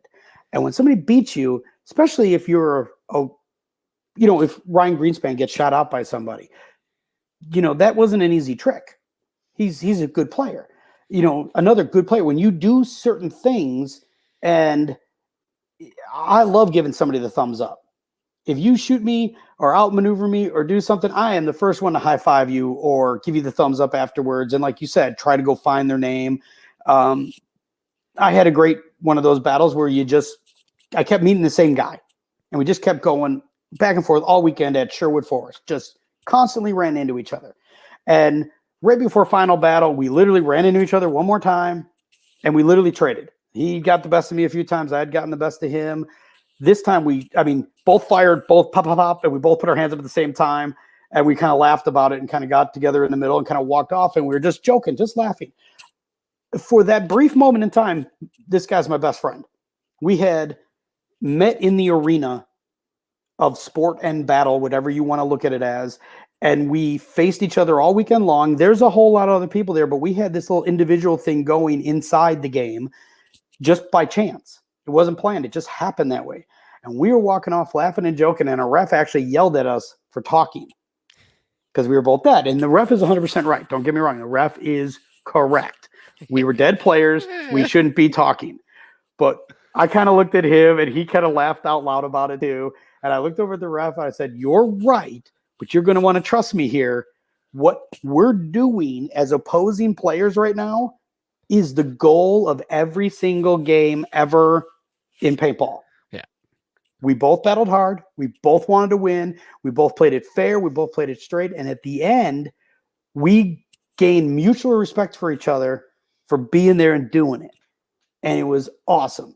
And every time I run into that dude at a game, we still see each other. It's not as often as we used to, but it's still awesome to run into that guy. And that moment always plays out in your head. Like you always remember that dude for that one event was the king. And I battled him all day long, and it was awesome. It doesn't change it. You're going to those memories and those people will always be part of your story. Oh, I couldn't agree with more. Like, I can't wait to actually play side by side with you Oh yeah. somewhere, sometime. I can't wait. I got Just 2 games this year that I'm playing. I'm going to play Desi's Jurassic Park game in March. We have our Bones and Ashes game in Fayetteville, and then we get home. And before we go back up to Myrtle Beach to do Dreaded, we're going to do the Jurassic Park game. Desi's down here in Florida. I've been trying to get to one of his games, and just it's been a conspiracy about trying to get me to one of his games, and something work-wise always gets in the way. And all right, so 1 second. Mhm. Clint, who are you talking to? Are you talking to me or are you talking to Honu? I guarantee you it's both. I guarantee you he is not going to let me not go out. I played the final battle last time we were out there. The game was well on its way. Everything was in good shape. And I'm like, yep, I'm jumping in because I got to at least say I played paintball in Hawaii one time. And now it's going to be a thing. I'm definitely going to jump in for final battle again out in Hawaii. Well, I am sure that if I can find my way there, that Destiny Hawaii would make sure that I find a couch somewhere, because Jessica's just the best person ever. And nothing against the rest of Destiny Hawaii. I just don't remember any of their names. I just talked to Jessica online. But I've met quite a few at various NXL events, and they are just super great people. As a matter of fact, I can't really think of anybody bad that I've ever met in Destiny. Like, just off the top of my head, I can't think of it. But I don't see myself, Clint, being able to afford to fly out. So if you know some magical way to get me from here to there, I'll got to break you out of Canada. Oh, I can leave now. Okay, well, that's good. I can leave. With this whole Omicron, it's kind of interesting to see what's going to happen. But I can fly out just as long as I spend a couple days there in order to get. We had a friend of mine, Sean, was down, who same idea. You had to get tested before you could get on a plane and go back. Right. So same idea. Yeah. Well, and the other one that's maybe a little closer and maybe a little easier is Monster Game. In Michigan? Monster Game. What hell's it? Maybe. I know Ben's been saying that him and I should, because Ben's just lives in Toronto and I'm in Oshawa, so we're like in good traffic, 45 minutes apart. Right. We're thinking about jumping on a plane or jumping on a car and driving down, but the thing come is, to Living Legends in May, and I'll jump in at least for one round with you. Okay, so where's Living Legends? Living Legends is going to be at Hell Survivors the third weekend in May this year. Okay, so let's talk about your games coming up. We've been going for an hour, 20 minutes, and I could go for another 3 hours. Right? But I want to make sure we give a chance to plug your game. So, okay. So hang on, we'll actually be business instead of us being us. Do you want me to call up your page? No, this will work. All right. And it's just easier once I find it. There we go. I got it. We always have so much going on that I always have to double check. Hold on 1 second before we get rolling. I don't want to miss this. Jessica says, I told him he has to play with me. So I'm not sure if that's you or me, but whatever. Probably both. And Jessica says, we love you, Steve. Thank you so much. That one was you. Yeah, it's got my name on it. And then Michael Lear says, spoiler alert, doing a Star Wars game in 2022 with Sonny Lopez. Sonny Lopez stole my Ali Remember jersey. Oh, so that's awesome. I'm going to haul off and I hadn't even worn it yet, but they needed an Ali Remember jersey. So Andy went, yeah, Steve won't mind. No, we got some friends out in Colorado. So Mike, one of these times I'm going to have to try to get out to your field. It'll be really cool. Well, I'll talk to you, Mike, Andy, and I will have to talk to arrange something to get you out there. Because I got to tell you, dynamic, it's a full bunker field. And I am not a fan of bunker fields. I like trees. I like playing in the woods. I like trees, whatnot. And normally when you have bunker fields, they're normally I found that people just put things anywhere. Mike actually loving paintball and being an excellent player. He's actually created this field where he can play from any end, everything's spaced properly, and there's the way the bunkers are lined out. It's a tiny little field, But once, and you look at it, you think this is just this tiny little thing. But once you get on it, the way all the bunkers are spaced and the way he has it set up, the field feels huge. And then he's got like, it is the biggest little field I've ever been on in my life. And I cannot say enough nice things about how great I think dynamic paintball is. It's my home field away from home. Well, that's where the passion comes from on guys like that. Like, we have a field that we do our Dreaded Legends game at. It's currently, the field we use is 14 acres, and we put 400 people on it. Wow. And it works because the way we designed the game and the way they designed the field, they made it so it would work. And like Clint put on there talking about tree forts. If you haven't, I'm sure you've seen the video we've put up of the drone fly through of Clint's field. He has a series of interconnecting tree forts. Second story tree forts that interconnect with bridges and ramps, and it's amazing. It's one of the coolest fields I've ever played. And it's not just because it's in Hawaii. It just happens to add, that makes it that much more cool. What's the name of the Maui Paintball? I'm sorry, Maui Paintball, and then he's made a couple drone videos with some local friends, and it's amazing. All right, 1 second here. Mm-hmm. I just got to stop this screen. Bear with me. So I'm just working some magic here. Well, you work your magic. I'll read off the games and dates while sounds you work. Great. Okay. So I have to read because I'm old and forgetful. Sure. So Hawaiian Legends is February 11th through the 13th at Maui Paintball in Maui, Hawaii. We have Bones and Ashes March 4th through the 6th at Black Ops in Fayetteville. Right. We have Dreaded Legends April 8th through the 10th at Black Ops in Myrtle Beach, South Carolina. We have Living Legends May 19th through the 22nd at Hell Survivors in Penicky, Michigan. Okay. And then we will, at the end of the season, we have Endless Legends October 7th and 8th at OXCC in Chesapeake City. Nice. Yep. And ladies get free entry to the Hawaiian Legends event. This is what Clint put on there, and he is 100% correct. Okay, so I am looking at 1 second here. Let me just share this now that you're quasi talking. Okay. I'm talking. All right, so I'm looking at, is this the Maui Paintball that we're talking about here? Yeah. One of those, go to the right. One of those two videos, either that one or that one, is like 3 minutes long. Which one's 3 minutes long or 4 minutes in that area? Okay, one's like 9, one's like 3. Oh, yeah, this one's 3. That's the one. Do that one. 9. Yeah, do the 3 minute one. All right.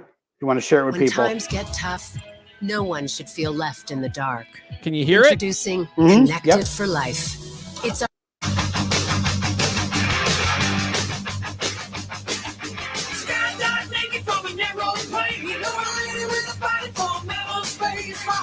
Oh, wrong button. Hold on. Sorry. Yeah, they don't want to see my face. They can see that. All right, 1 second. Let's restart this. I made an error. There we go.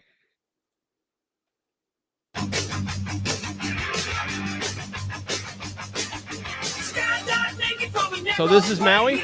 This is the Maui paintball field. This is the staging area. The ocean is directly ahead of you here. And this is going onto the field through the main entrance.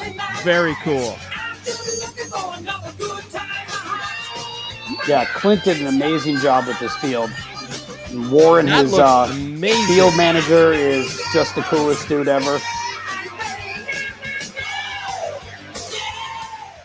All right, I love that music, but I'm just going to turn it down so we can talk a little better. How's that? Yeah, there you go. Yeah, you watch the breakout and you watch him go right up the ramps and stuff. It's really cool. And the drone pilot is amazing. I'm impressed. Just flew through the bus. Yeah, look at the tree houses, man. Oh, I've played tree houses before, but not that extensive. Yeah, and there's multiple setups like this that you get to interact with. And that's just one part of the field. There's pipe fields and woods and all kinds of stuff spread throughout the whole property. It's really nice. That's awesome. And so this is where Hawaiian Legends is being played? Yep. Yeah, I haven't seen this video. This is like 3 years old, but I Yep. guess COVID, so this is wild. Just wild. Yeah, it's really cool. And when you got an owner that's passionate about being a player too, you can see it in the design of the field. Like if you had the money and the time and the ability, you could design yourself a cool field because you know what you want it to look like. You know what I'm saying? Like, this is how it will play well. This will be awesome. And players are going to see this and want to do this. Like, Clint's a player. He gets it. So when he built and designed the field, he did it from a player perspective. Right. That's awesome. I hate playing on buses, though. I'm just gonna say I don't know. I know it's simple and easy and stuff, but they always get gungy, and I am not a fan of. I don't go in any building, so that's just an old school thing from when I first started on. There's only one way in, which means there's only one way out. Yep, avoid bunkers at all costs. So I play on the outside of buildings, but it's very rare that I'll go in one ever, and it's just from old days of playing, and then they nuke the building, grenade it, and you're just out, and you didn't really get the fight. So I don't even go in them. Right. Yeah. No, so, I'm pretty much the same, but you and I started at the same time, and right. So, and you can just catch a glimpse of the pilot right there as he lands. That's him in front of it. Nice. So, pretty crazy. That's awesome. All right, let me just kill this because it's still in my ears. All right. That was awesome. Thanks for pointing that out. Mm-hmm. All right, so that's where Living Legends. Sorry, that's where Hawaiian. Right. So where are the rest of them? I know you read it a little bit, but yep, we have Bones and Ashes in Fayetteville, North Carolina at Block Ops Paintball. That's going to be the first new game in the last 10 years that's less than 10 years old that's going to break 1,000 players. It's going to be the first new 1,000-player game in over a decade. All the other ones like Living Legends or Ion, they've all been established for well longer than 10 years. We're going to have the first new one in a decade to break 1,000 players. Okay. So really excited about that, bringing that to the game. And that's we run a third faction at that game called the Char, which is a very popular feature with the other players. Then we do Dreaded Legends, and one of the exciting aspects of that, it's a pirate-based game, and we have a lot of fun with that one. Last year we made the commanders have a commanders battle while wearing inflatable cannonballs suits to wear. We make them play Sink the Armada, which is basically like Battleship throughout the game. You earn turns to call your battleship shots, and the goal is to sink the opponent's armada of pirate ships. And the current field that we play it on, one of the big features is everybody's always looking for bigger fields and bigger environments to play in. We purposely looked for a small environment. It's 14 acres, and we put 400 players on it. And it's just the most intense fighting all weekend long. It's like a final battle with missions for 2 days. It's absolutely out of control cool. And where is that one again? That one's in Myrtle Beach, South Carolina, which is a fantastic destination to go to. Right. A lot of stuff to do in town. It's a very piratey themed town, so it went very well, marrying those two together. Right. Then we have the granddaddy, the original celebration of paintball, just everything that's good about paintball, Living Legends, bringing all the industry guys, the legends, the Hall of Famers together, and having them in one big place for the whole weekend to play paintball and just enjoy the sport that we all love so much. Just celebrate it. And that's going to be at Hell Survivors in Michigan. And that's in May, third weekend of May, always. It's going to be a great turnout, great field. Everything about it's awesome. And then the last event of the year is in October at OXCC, and that's our Endless Legends game.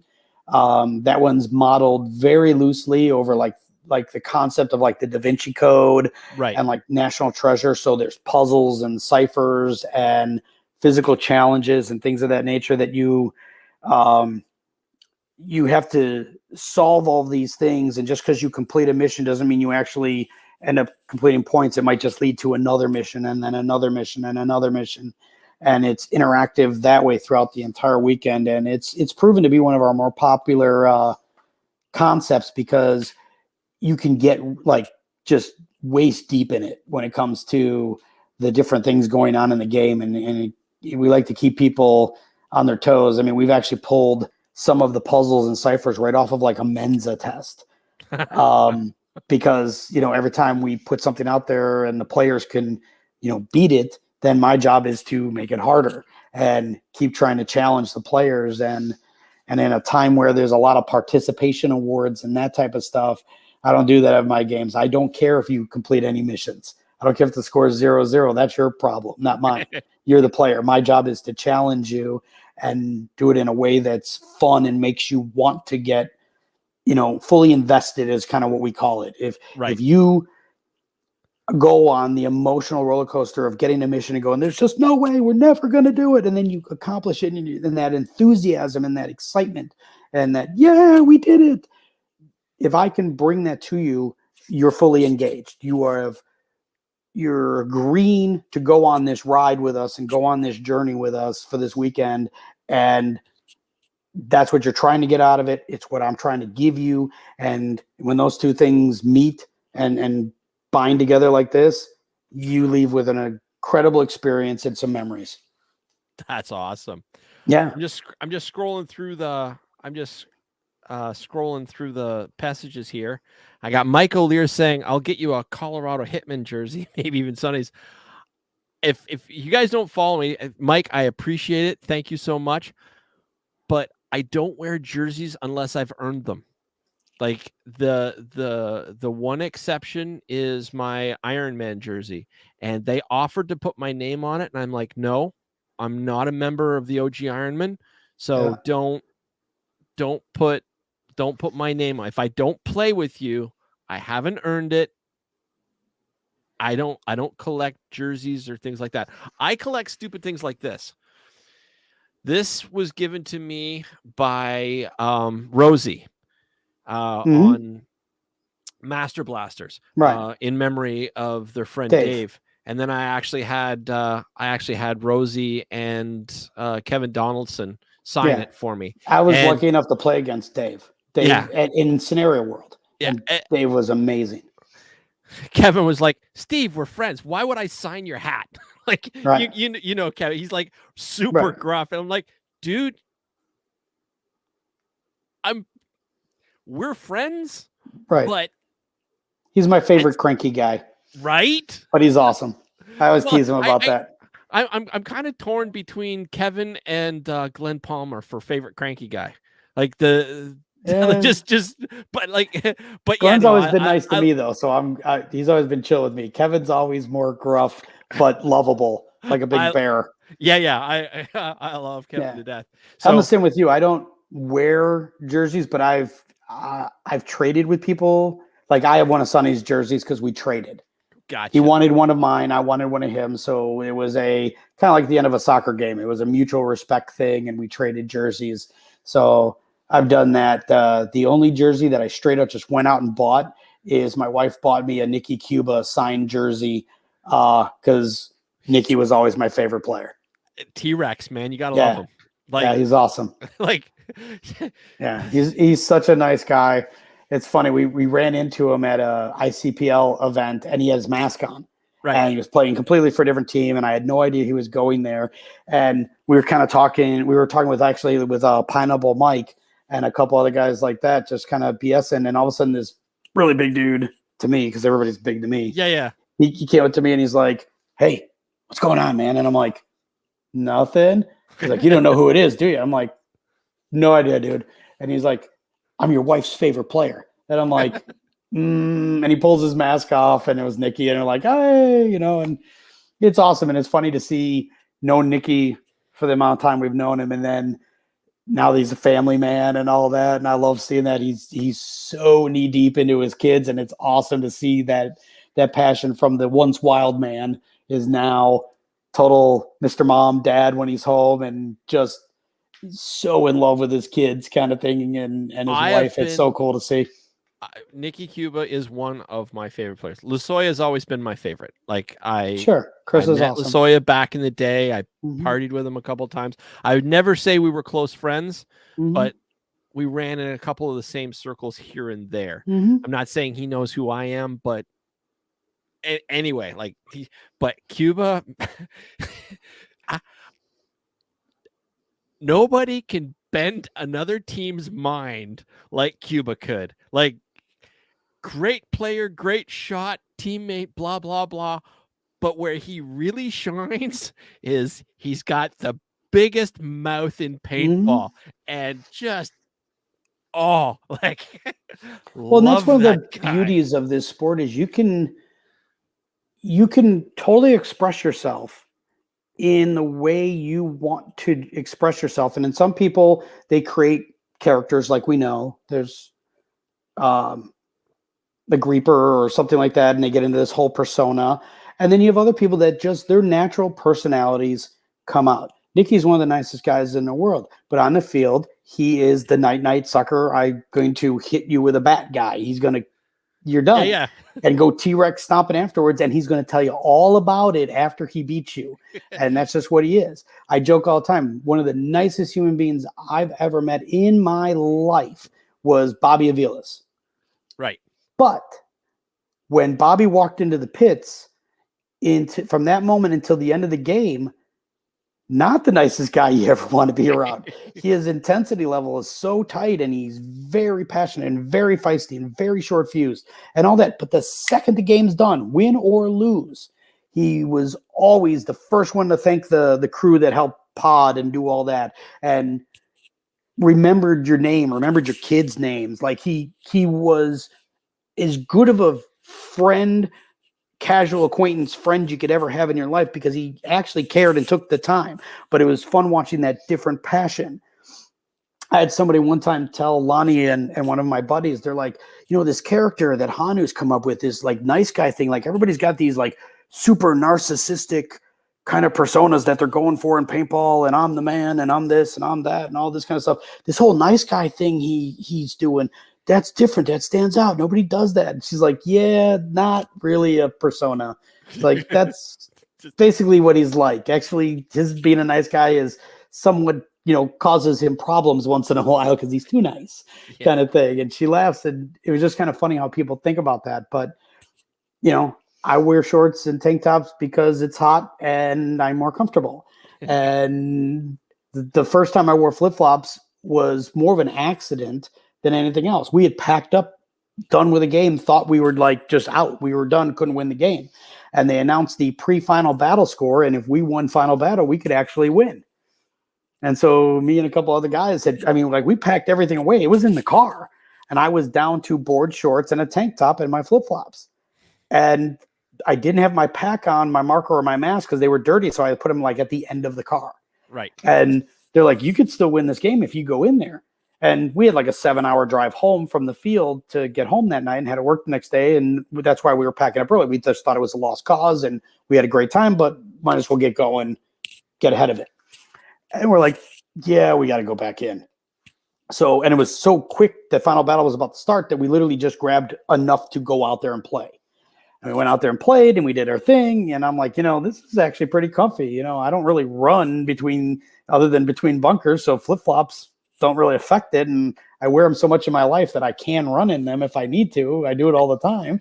So I started wearing them more often. I'm like, you know what? I'm just comfortable out here. And in anything else, the more comfortable you are, the more relaxed you are, the smoother you play, whatever that situation is. Right. And so I just started wearing tank tops and board shorts or something like that. And then I started having sponsors. They started making me paintball specific shorts and like tank top style jerseys. They're like, okay, This is what you're going to wear. So then they started making the stuff for me. And then I just would, I have my game flip-flops that are a certain kind of flip-flop and got a little bit of tread on the bottom. So, so I'll either wear those or these other like canvas shoes, but nobody's expecting me to go out there and run like where I need like combat boots on. That's not what I do. I run from bunker to bunker and hope I make it. Nice. Yeah. All right. We've covered a lot of ground. Well, I told you that's how we always do. We always joke all the time, like, what kind of subjects do we want to talk about? Like, you know what we're gonna do? We're gonna talk about like one tiny thing that we planned on, and everything else is just gonna be chatting and going off on little tangents because we The sort one of kind of we forget yeah. other people are listening. That reminds me, something I have to ask about. And I don't know if you saw it on my Facebook page over the last few days. I found out in the southern states that there's chocolate gravy. Mm-hmm. I've never heard of that. Oh, short sure. of something like a fondue. Mm-hmm. Is it No, good? it's not exactly like that. I wouldn't know. I don't like chocolate. Like, I don't care for chocolate. All right, guys. So Wow. That's a little harsher than what most people do when they hear that, but I'm more the citrusy guy. I like key lime pie and like lemon Sure. meringue pie, that stuff. I just really don't care for chocolate. And it's funny because one of my sons could like live on chocolate if we'd let him, and my other son doesn't care for it either. It's just not his thing. So it's funny how you can just not have a taste for it, and everybody thinks you're nuts, like crazy. Well, no, I mean, we all have our thing. Like, I personally hate raw food. Can't stand it. Like it's a texture sushi thing and stuff. Oh, that'll kill me. But right. Well, that's a good point. But no, I am just not a like. Give me raw carrots, raw celery, raw anything. Nothing, huh? Okay. I like my food cooked. Okay, so like salads aren't your thing. No. Okay. I'll actually hurl. Oh wow, that's wild. There's something about the texture, and it's not the taste. That's hot. I was able to try, like, I like I was almost able to eat raw spinach there for a little bit because it had they put bacon and stuff on it, but nope, can't do it. The crunch of it drives me insane. Like, people say, "Will you eat asparagus?" Yeah, if it's cooked. Like, if it's cooked, there's very little I won't eat. But raw, nope. Give me like an apple. Okay. Can't. That's different. Like, but right? Everybody's got a thing. It's just I don't know what it is, but cook my damn food. just cook my damn food. That's all I'm asking. If it goes as crunch, not keen on it. That's fair. And yet I can eat like nachos, you know, like, but it's cooked. Yeah. I mean, it goes crunch, but it's cooked. Yeah, I don't know. I don't get it. I'm not going to pretend to get it. It just is what it is. But no, I was amazed that so how common is this? Like, where do I look for this on a menu? Like, what kind of store or restaurant has chocolate gravy? I don't know, because like I wouldn't necessarily key into it, but it's got to be out there. All right, well, keep your eye open for it, because I'm told it's a very Tennessee thing. And then a lot of people from all over the states were like, no, you can get it everywhere. And it's like, I mean, I've definitely heard of it, but I can't honestly remember going to a restaurant that had it myself, but I've heard of it. And I saw you guys all talking about it. So you did see it, but you didn't chime in because. No, I didn't have much to contribute. All right. So what is poke? Poke. Okay. What's poke? It's because that's spelled poke. Yeah, but it's pronounced poke. What is it? It's raw fish, so you're out. A lot of times tuna, but it is other stuff, ahi tuna, that kind of thing, and different. I mean, Jessica can explain it much better, but think of it like a coleslaw, but with meat in it, and it's different cabbage, funaki, sesame seeds, roe, things like that. And sometimes it has like a wasabi sauce in it. When you go to the grocery store, I don't know what it's like in Canada, but if you go to the grocery store here, they have like a deli area. In the deli area, there's meats and cheese and so on, and then little dishes like coleslaw, potato salad, things like that. In the grocery stores in Hawaii, at least the few that I've been to, they have a whole counter in the cooler section that's like 10 or 15 different kinds of poke. And it could have everything from squid in it to salmon to mahi, just all kinds of stuff. There you go. Cut into little pieces, marinated in flavor and seasoning. That.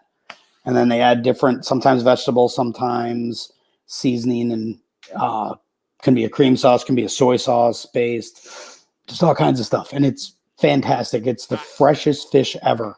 I'm sure it's fantastic. Unfortunately, you'll never know. I will never know. That's right. I'll eat your share. It's good. Be my guest. That's Last good. time I had fish was 7 years ago, and I thought I was eating a chicken slider. Okay. And I bit into it, and I was like, this tastes amazing. What is you know? Right. And then I immediately go to the thing, and I'm like, okay, can you call me an ambulance, please? And like, what? I said, I'm allergic to fish, and I thought this was a chicken slider, and I'm probably only gonna be alive for about 20 more minutes. And they're like, why are you so calm? I'm like, what am I gonna do? Right. Like, just call the ambulance. I don't have an EpiPen. Give me a few minutes. I'm going down. Like, and then I went to the bathroom. I tried to vomit up as much as I could. Like, they were super great. Ambulance showed up, gave me the ride. And yeah, like it was, I'm calling people on my cell phone trying to say, hey, listen, I'm going to the hospital. All I'm getting is voice messages. I never wish that on anyone. You're getting in a hospital.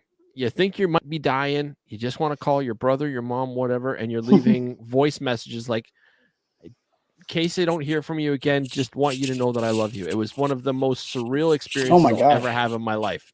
Yeah, I didn't do that. I found out in my mid-40s that I was allergic to cashews by eating cashews and having a bad reaction to it. Like, I didn't know. I never got around to trying a cashew in my life. And one day there was some there, and I tried them, and it went horribly wrong, and ended up, in the emergency room. And the adrenaline shots are fun, though, aren't they? Yeah, they hit me with two of those and the oxygen and the whole thing. And I had called Lonnie and told her that I was heading home because I wasn't feeling well, and I was just going to go home and sleep it off. I didn't know what it was. I didn't put two and two together at that point. I just wasn't feeling well. And I was going to go home and just sleep it off on the couch. And thank God I didn't, because it would have not been good. I would have died, apparently. So just on a whim, I just like, man, I feel really bad and there's no reason for it. So I looked up nut allergies kind of thing. And they're like, and these and this and that. And then, and cashews can be extraordinarily bad. And I'm like, ooh, aha. Check, please. So I typed 911 into my phone, but didn't call them. I just put it on my phone, jumped in the car, and headed to the emergency room because the fire station was past the emergency room.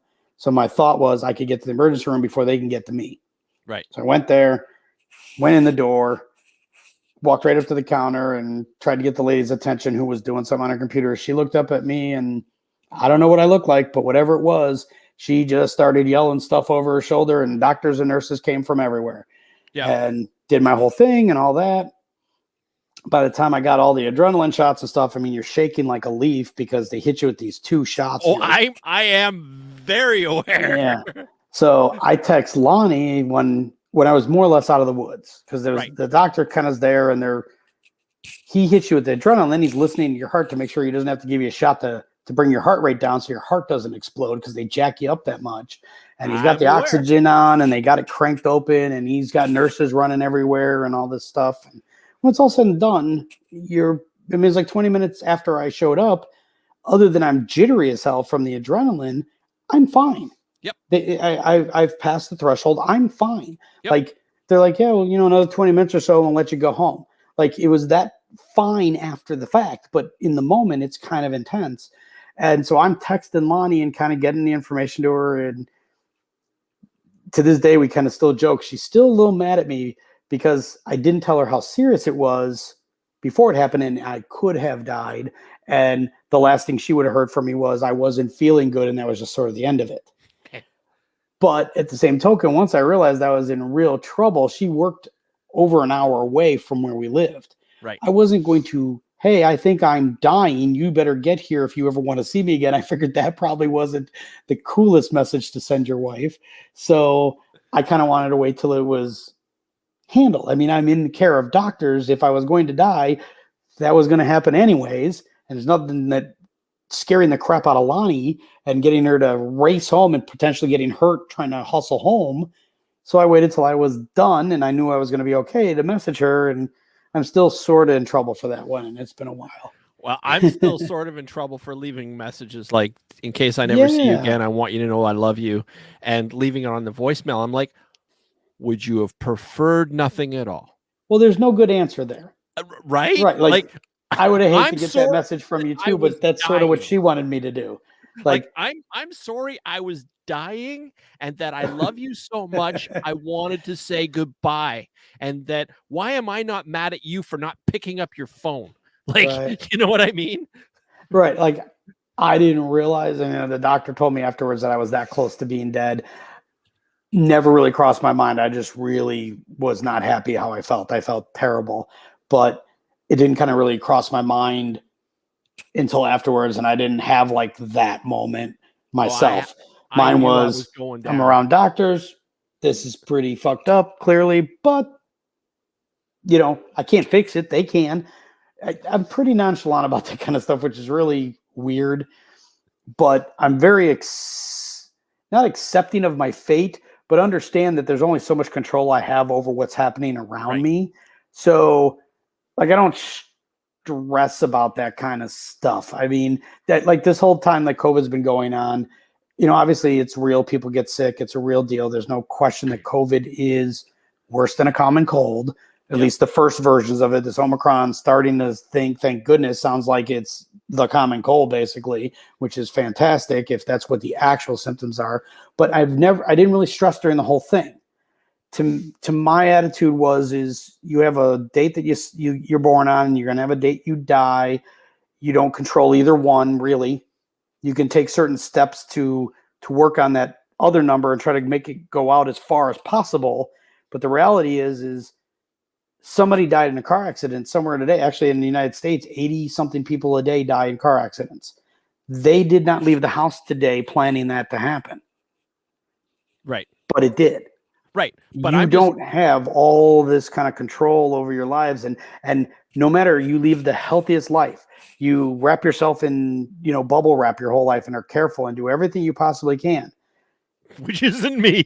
You're going to make it to, the average is in the late 70s. And even if you're really, really extended, you're maybe 100 at a max, maybe.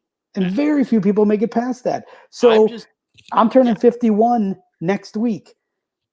Even if I make it to 100, I've already crossed the barrier. I'm on the second half, and boy, that first half went really fast if you think about it. So it goes a lot slower now. I'm just not going to stress about that kind of thing. Well, no, I get that, but now that you've had cashews, and you can't eat them.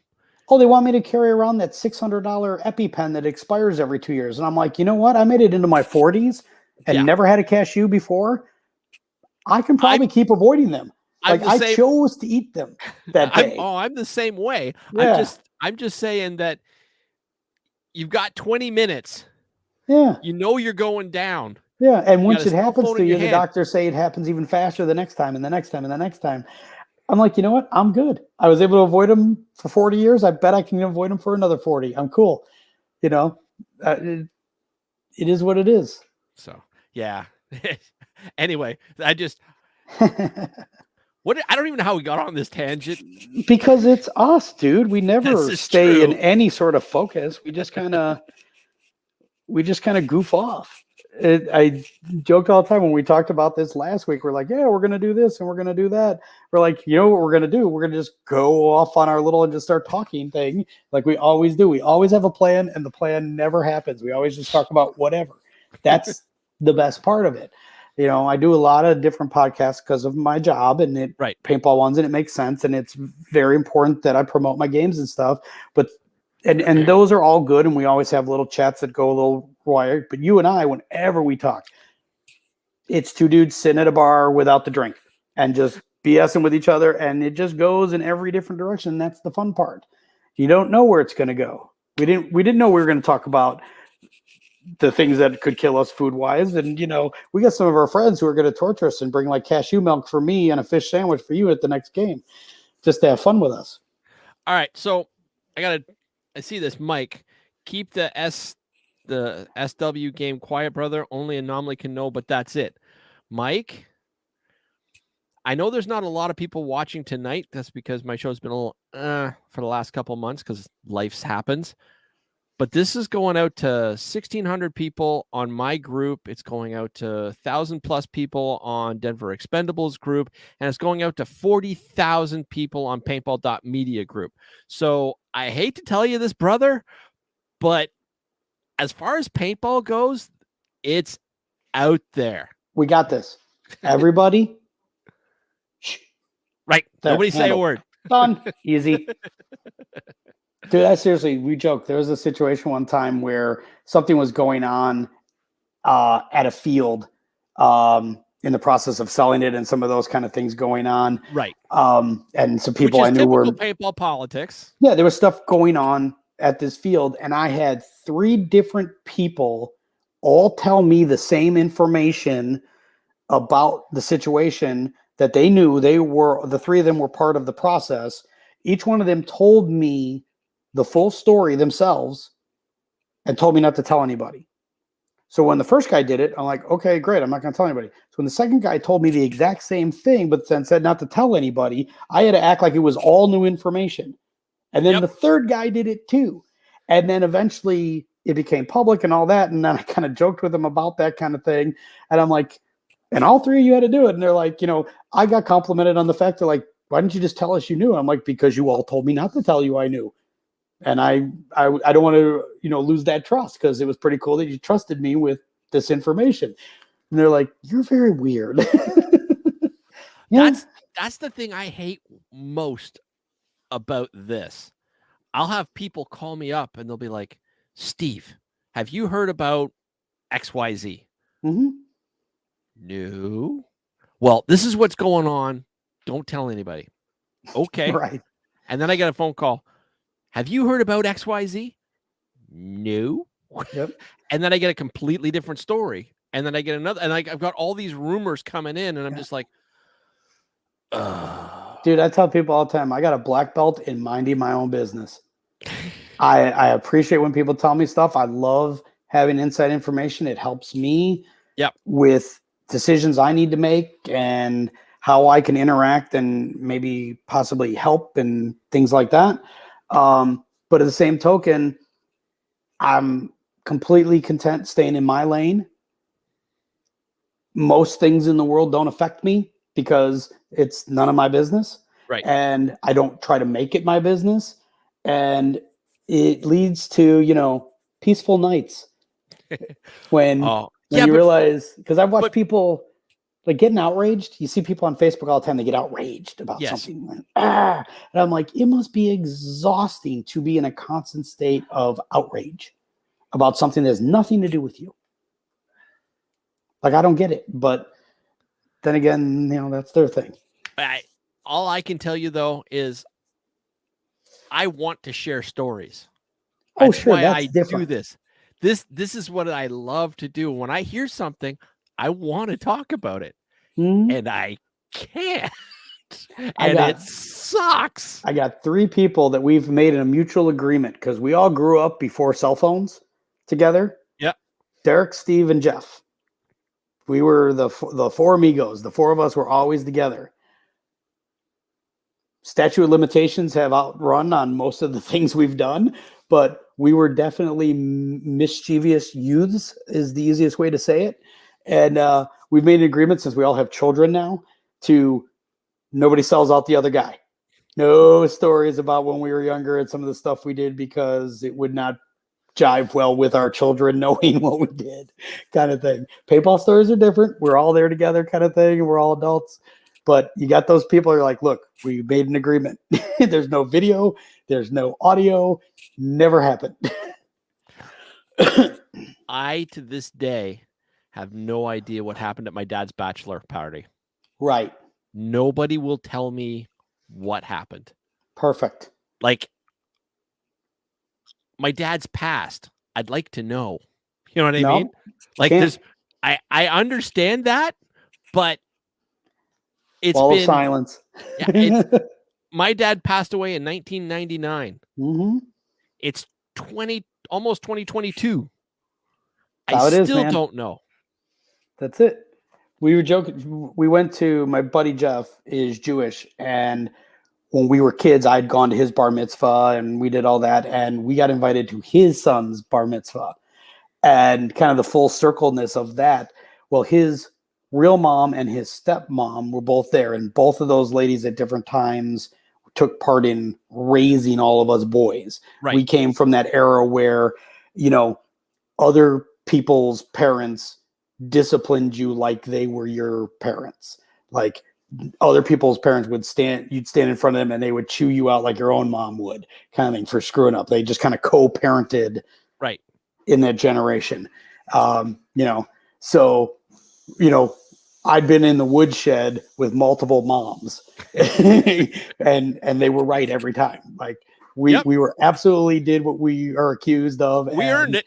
Yeah. We're getting our butts chewed, and you're 100% right. So we're just going to sit here and listen quietly and snicker among ourselves and hope it isn't as bad as we think.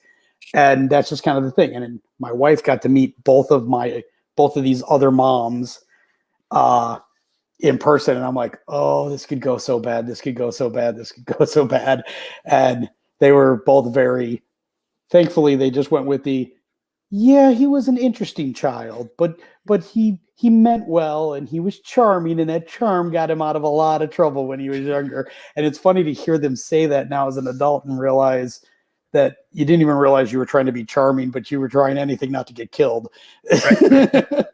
And it's just kind of funny that, you know, you hear it now and you kind of realize some of the stuff you did, and you're like, boy, it is kind of amazing that these two women did not just murder us.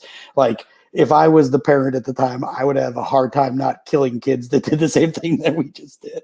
And they just shake their head about it now. And you're like, wow, man.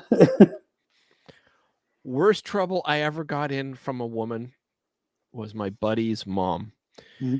And all right, so I grew up in Oshawa when I was going to school. When I wasn't going to school, I was living in a little town called Wilberforce North.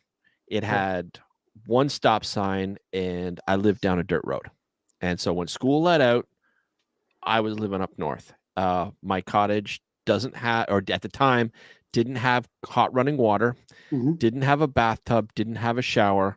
I bathed in the river. And rain or shine, I was told to get out of the cottage. The cabin is about the size of a 2-car garage. You have to, if the indoor bathroom is so small, you have to step outside to change your mind. Right. I was always told to go use the outhouse. That's how I was raised. I don't fit in anywhere. Like, I don't fit in at school because I'm like, how do you tell somebody that, I haven't had a bath in 6 months. I was in a river. Like, how do you tell somebody that? And then when you go back up north and you're with your friends up there, they're like, yeah, but you don't know what it's like. You're not up here when it's winter. You know what I mean? Like, so anyway, so I was up there with my buddy, and at the time it was the 80s, late 80s. And do you remember how bullet holes in pants were all the rage there for a while? Yeah, everybody had the shredded pant thing. Not just shredded, but they had to have bullet holes in them, right? Remember, because the gangster rap was just coming out, and you'd have bleach stains, and then you would have bullet holes. Yeah, so they even had the bullet stickers you can put on your cars and shit like that. That I'd see people have. Yeah. Well, my buddy and I, and again, raised by hunters, my buddy and I are up north, and we're like, I want bullet holes. And he's like, yeah, let's see where do this is that. going. We went into the house. We grabbed the shotguns. We pulled out the buckshot. We dropped trow on the front lawn, put our things over and there's a highway that lives Yep, past. I see where all this is going. And the two of us, both with guns, are just cranking off rounds. Oh, I got in trouble. Right. And like the whole time, you think you're just on the verge of doing something wrong, but still in the safe zone, even though how ridiculous it is. Like, well, I mean, I'm standing beside on a highway in an underwear with my loaded weapon, shooting at a fence with my buddy, who's also in his underwear with a loaded weapon, shooting at a right. fence. We set We up got a yelled at slip a and lot. slide in somebody's 14th floor apartment building. Oh, Jesus. Right. He got a slip and slide. I mean, it's getting late. I got to go, but I'll tell you this fun story before we go because it's a great, stupid way to end it. So this is the same crew, same Right. idiot friends, and then Sure. the one oddball kid who invited us over to his house. And it's like January. He got a slip and slide for Christmas, which is a mean gift to give a kid for Christmas because you can't use it Right. until later. Yep. So this Like is a when bicycle. right. And these first came out this winter. Like this was like the hot new item. And it's a sheet of plastic with a hose, Yep. basically. Like Yep. it's not high tech, but it was the first time somebody really kind of thought of putting it together. Right. And so he got this, and the commercials look like so much fun and all this, and great. And he's got a slip and slide. So the way the apartment was set up is there's like a living room and then kitchen and then a long hallway. And along the hallway was the bathroom and the bedrooms of this Right. 3-bedroom apartment on the 14th floor. So we think long hallway, we'll put some pillows at the end of the thing to run into, and we'll get one of those spray bottles, like just spray bottle of water, and we'll just spritz the plastic with it, just a little spritz, and we'll be able to slide on it. This is when, we were the 80s where it's latchkey kids, where, your parents worked during the day, so you were free reign to do stupid stuff all day.